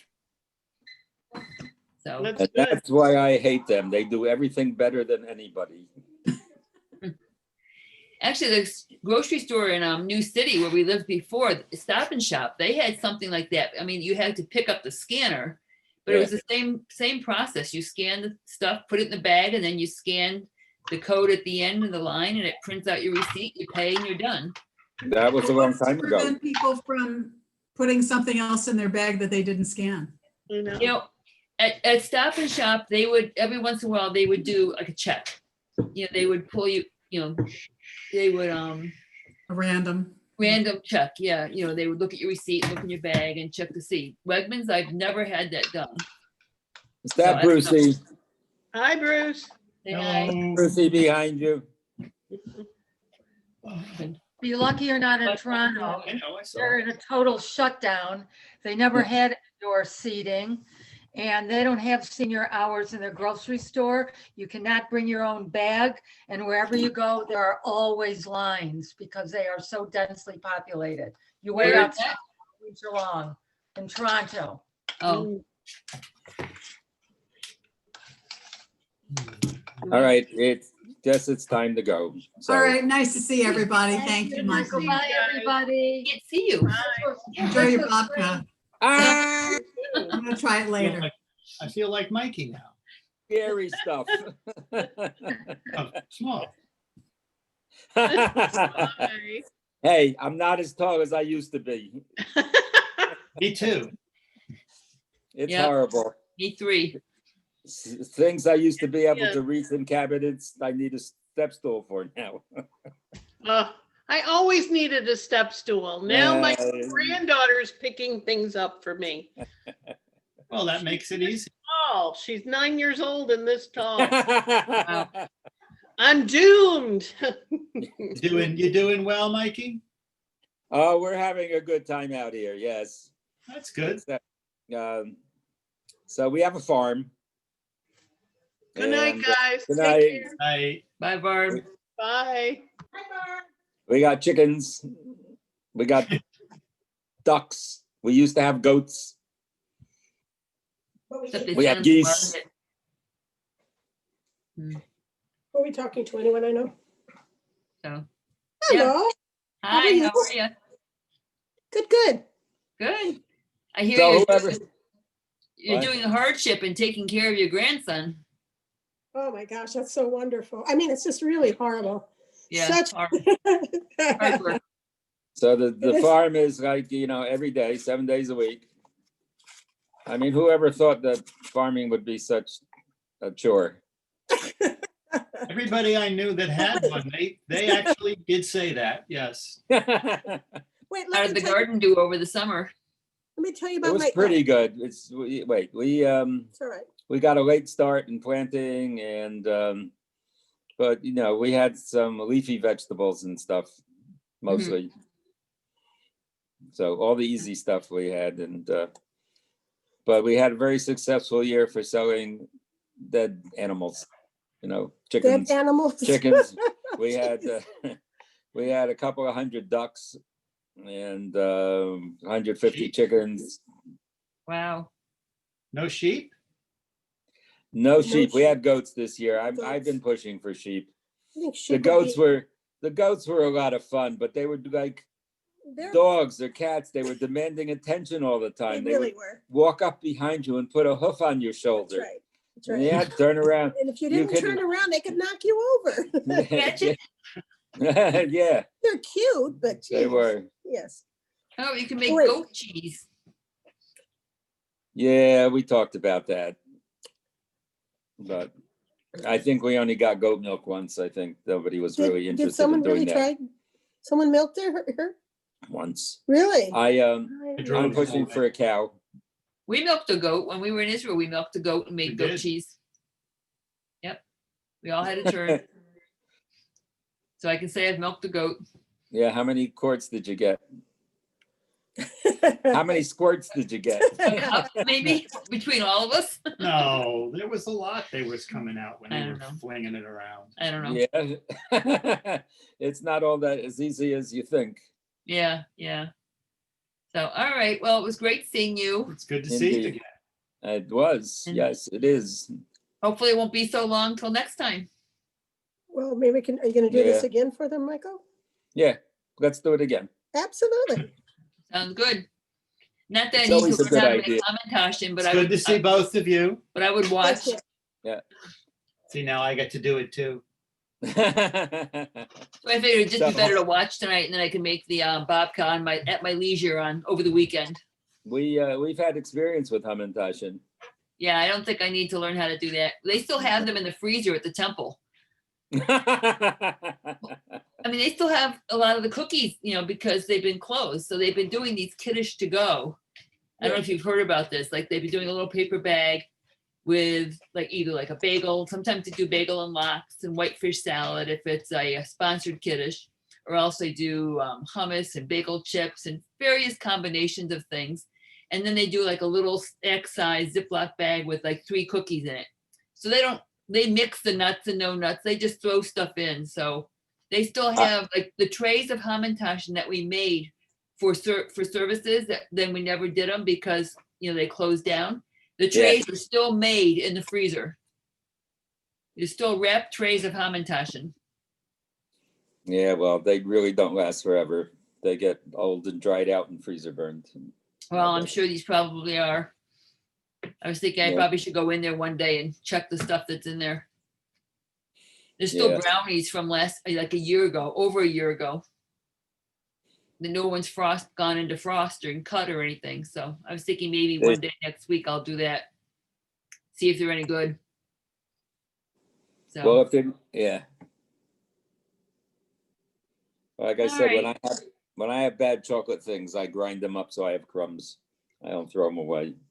Yeah, maybe I'll do that. If the brownies are dried out, I'll bring some crumbs home and use them. I'll use them in my babka. Yeah. This babka over here I made with chocolate crumbs in them because I wanted to see how it worked out. I like it myself. Well, it certainly looked a lot easier doing it that way than the way we were doing it, where we were twisting it and folding it in half. And yeah, it's pretty much the same. But this I like dough, this way better. This dough is better than the one we used. So, and I'm going to take this one and I'm going to make a cinnamon babka out of this one. I'll let you know how it works out without my All right. dough hook. I want to see pictures. All righty. Take care. Bye-bye. All right. Bye.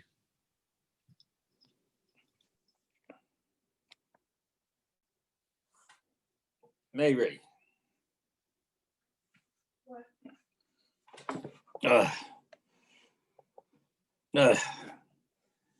It's hors d'oeuvre time.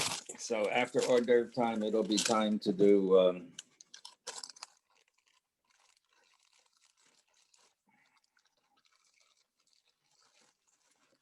clean up the mess I made here.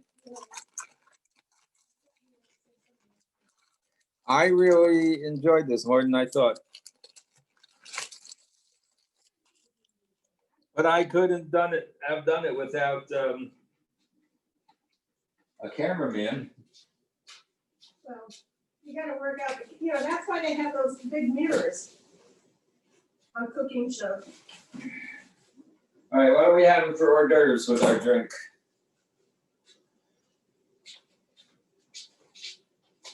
Oh, I left the cheese out for 2 days and we never ate it, so I put it back in the fridge Okay. How long ago did you put it back in the fridge? this morning.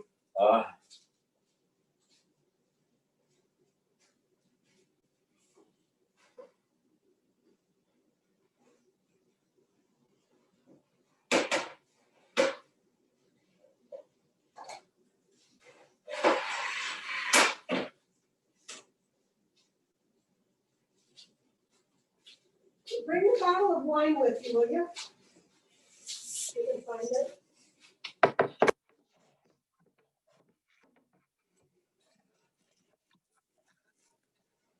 So I went out to get the mail. Are you listening? I am. I went to get the mail, and I saw a bird like towards the back of the tree, but way down on the ground. So like going up the trunk of it. Yeah. And I looked, and he started kind of going around to the back. I couldn't really see it, but it had a red head. What is that? I thought maybe it was like a gummy woodpecker or something, I couldn't see it, and then I got up higher, and it was on a branch. And I watched it go out the branch, I'd never seen a bird like this before, ever. I watched it and watched it, and I got dizzy. Then I brought the mail in, which was like nothing. Then I went out again. Because this time I looked it up, and it looked like it might have been like a yellow-bellied sapsucker. And I thought, no, I've never seen one of those. I couldn't believe it. So, but well, I'll go out again. I'll see if I can spot it again. I took the binoculars this time. And this time I went out, and again it was at the base of the tree, going up the tree, looking for insects, I guess. But this time, I mean, I watched it for quite a while, and then it saw me. I think it took off like a shot. But it had an almost completely red head, and it had like the black and white streaky things like those woodpeckers used to have in Rochester. Really neat, but very, really quiet. It didn't sound like a woodpecker, but I could tell he was looking around, even like moss and that lichen and stuff on the trees around there. That's what he was digging into. But the funny thing was, the second time I went out, I saw him at the back of the tree, then I lost sight of him, and I was watching. And then there was like, I saw little things dropping out of the tree, like little bitty twigs and things. So I looked up, and there he was. So maybe he's building a nest out there. Was it amazing? It was, I've never seen one, Michael. It was really incredible. I'm not positive, but I'm pretty sure that's what it was. Because it was small, and it had a red head and red throat. And they don't, if they have a red head, they don't usually have red on the throat. Birds. I mean, of any kind. I was looking them all up. But that's the closest one I could see. But he wouldn't stand still, so I really couldn't go out and get a shot of him. I couldn't get a binoculars picture of him. That's what I was trying to do.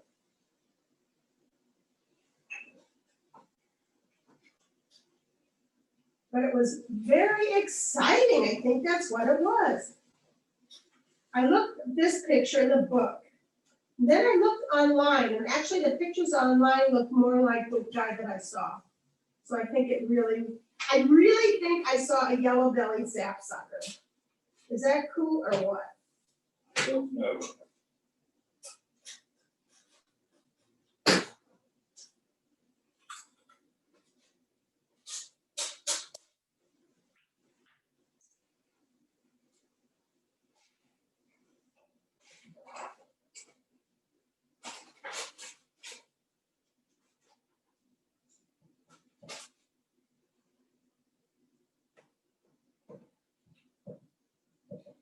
Anyway, it's, the tree that's sort of to the left, go up to the mailbox, and it's sort of to the left of the mailbox. It looks like a tree that's about ready to fall apart. That's where he was. So if you ever go out to get the mail, look in that tree, see if you see him. Yeah. Yeah. I was excited. I just thought it was so cool.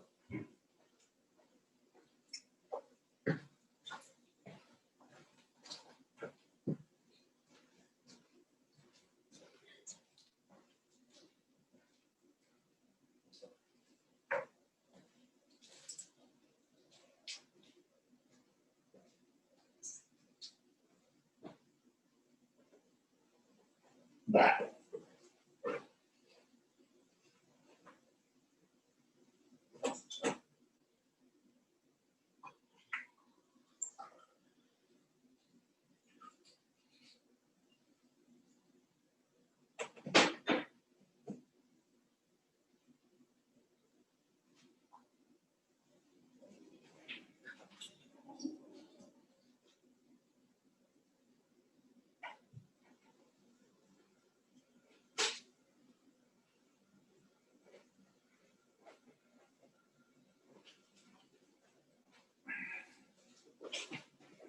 What fun did you, Michael? I did.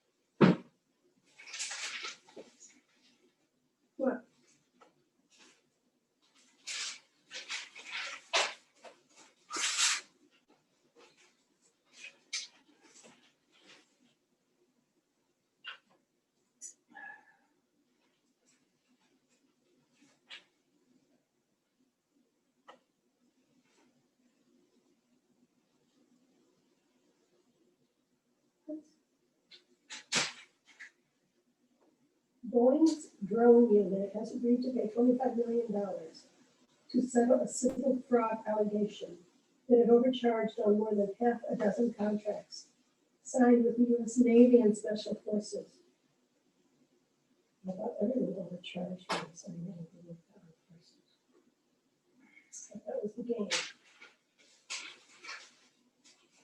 Too much money for me. Oh, the Mask phone has a built-in microphone and headset for phone calls. What phone? It's called a Mask phone. It has a built-in microphone and headset for phone calls.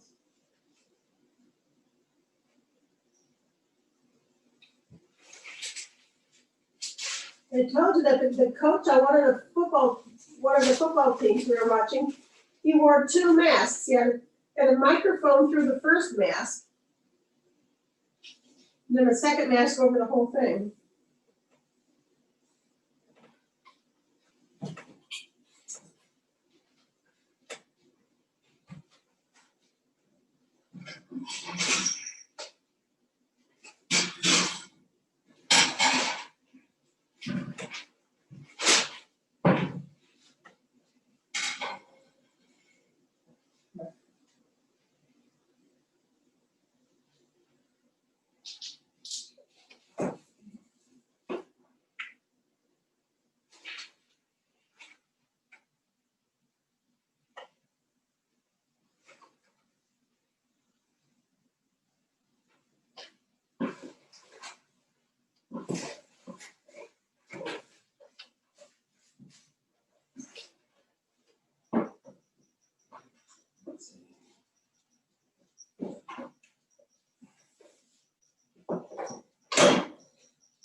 These are good.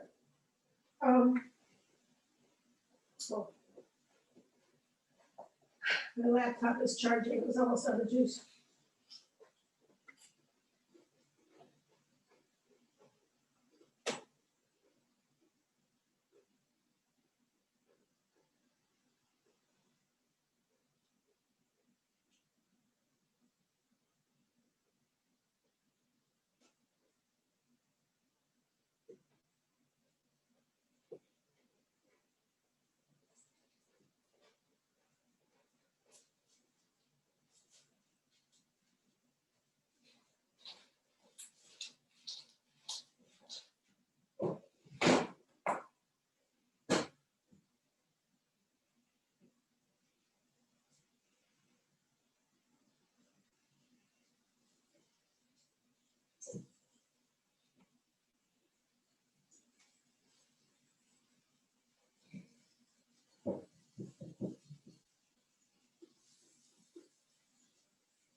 you know, it's a yellow-bellied sapsucker doesn't come to Oregon, but it does say the red-bellied sapsucker does. I could explain it's red belly. And I'm not sure, because he wouldn't let me look at him. He didn't look this big, but he really did look like.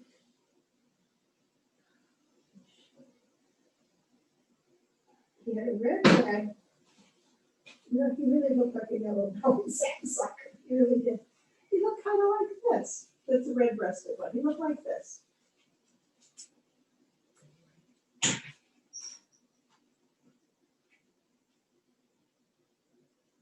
I'll have to go out and look again.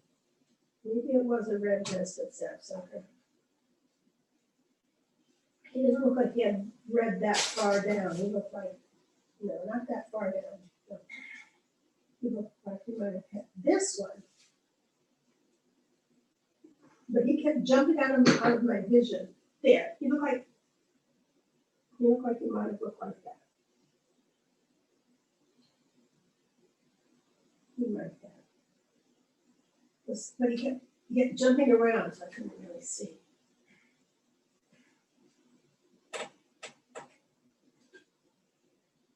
Oh! Oh, well. Is that enough? I guess I'll have to have a second one. I just ate a whole bunch of those chips and that's starting. That's all I had for lunch though was what I want to say protein, maybe like protein. Okay, so who cut this?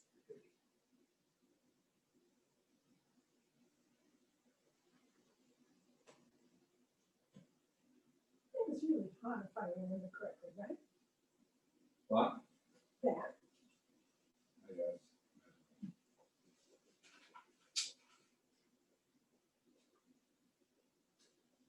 Huh?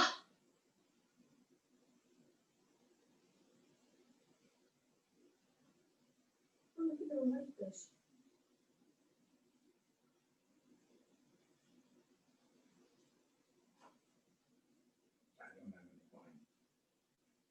I don't have any wine. I'm not crazy about this. I'm not crazy about these whole wheat taco shells, to be honest with you. Did you buy them? They were on sale for 50 cents. And I thought I would try them.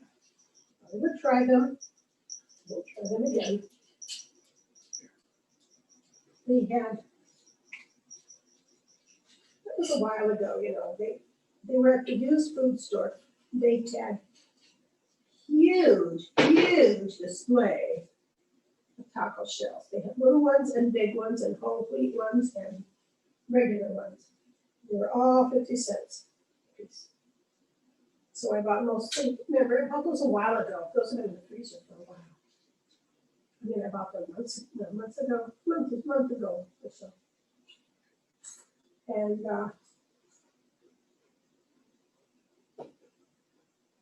that's why I bought them, because they were on sale for 50 cents. And I thought, I don't like them. They're only 20 cents worth. It's not a big deal. Right? The pigs will eat them. Will the pigs eat them? So it sounds to me like your class was a smashing success. Am I right?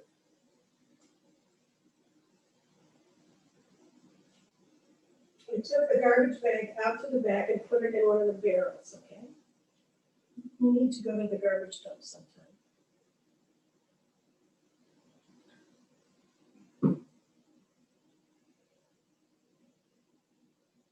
Okay. If we're not gonna have garbage pickup, we have to go to the dump once in a while.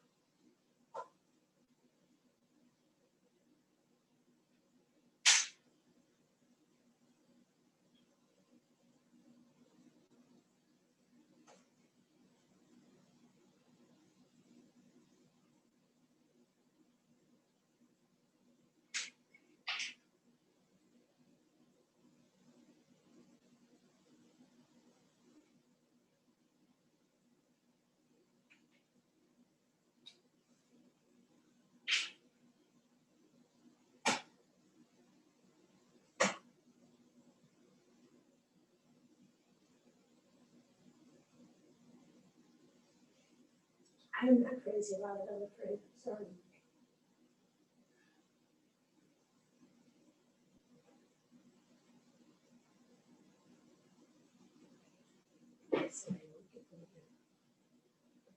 There's another one of these underneath.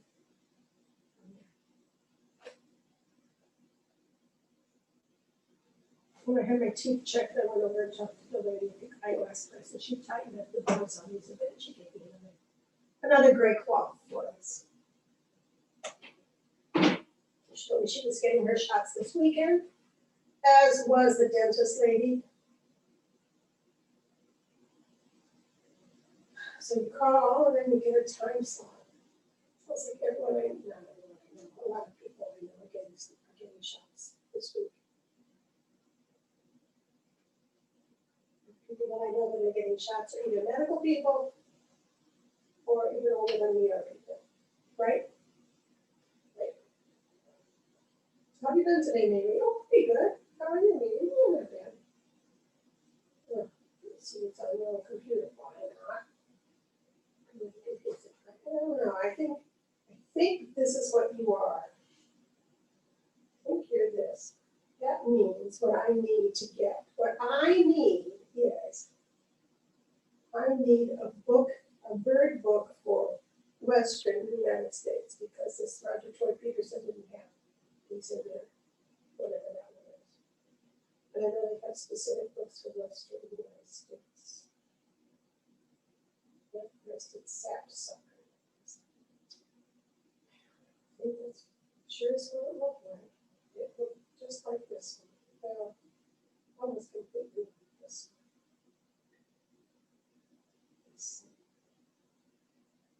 Medium-sized woodpecker of the West Coast. It says medium size. Yeah, I'd say he was 5.5 inches. Yeah, maybe 6 inches. Maybe. That would be right here. That's definitely right where you are. Wow. I think that's what I saw.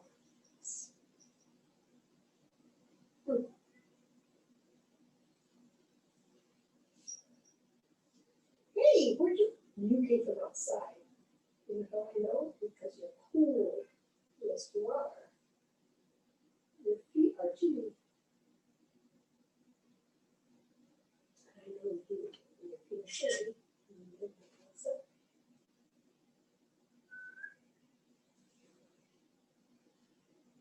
Don't touch. Do I know that?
It was really weird. What? I'm showing them how to make the dough. Everybody had their dough made beforehand. I don't understand. What is that? Did she send out the recipes? They were making the dough along with me, and Uh-huh. instead of taking 10 minutes to come together, everybody What? had them really quickly. So they'd already done it? They'd already. No, Mary, they were doing it with me. But somehow their doughs all came together quickly, as opposed to mine, which always takes 10 minutes. Probably different in time zones.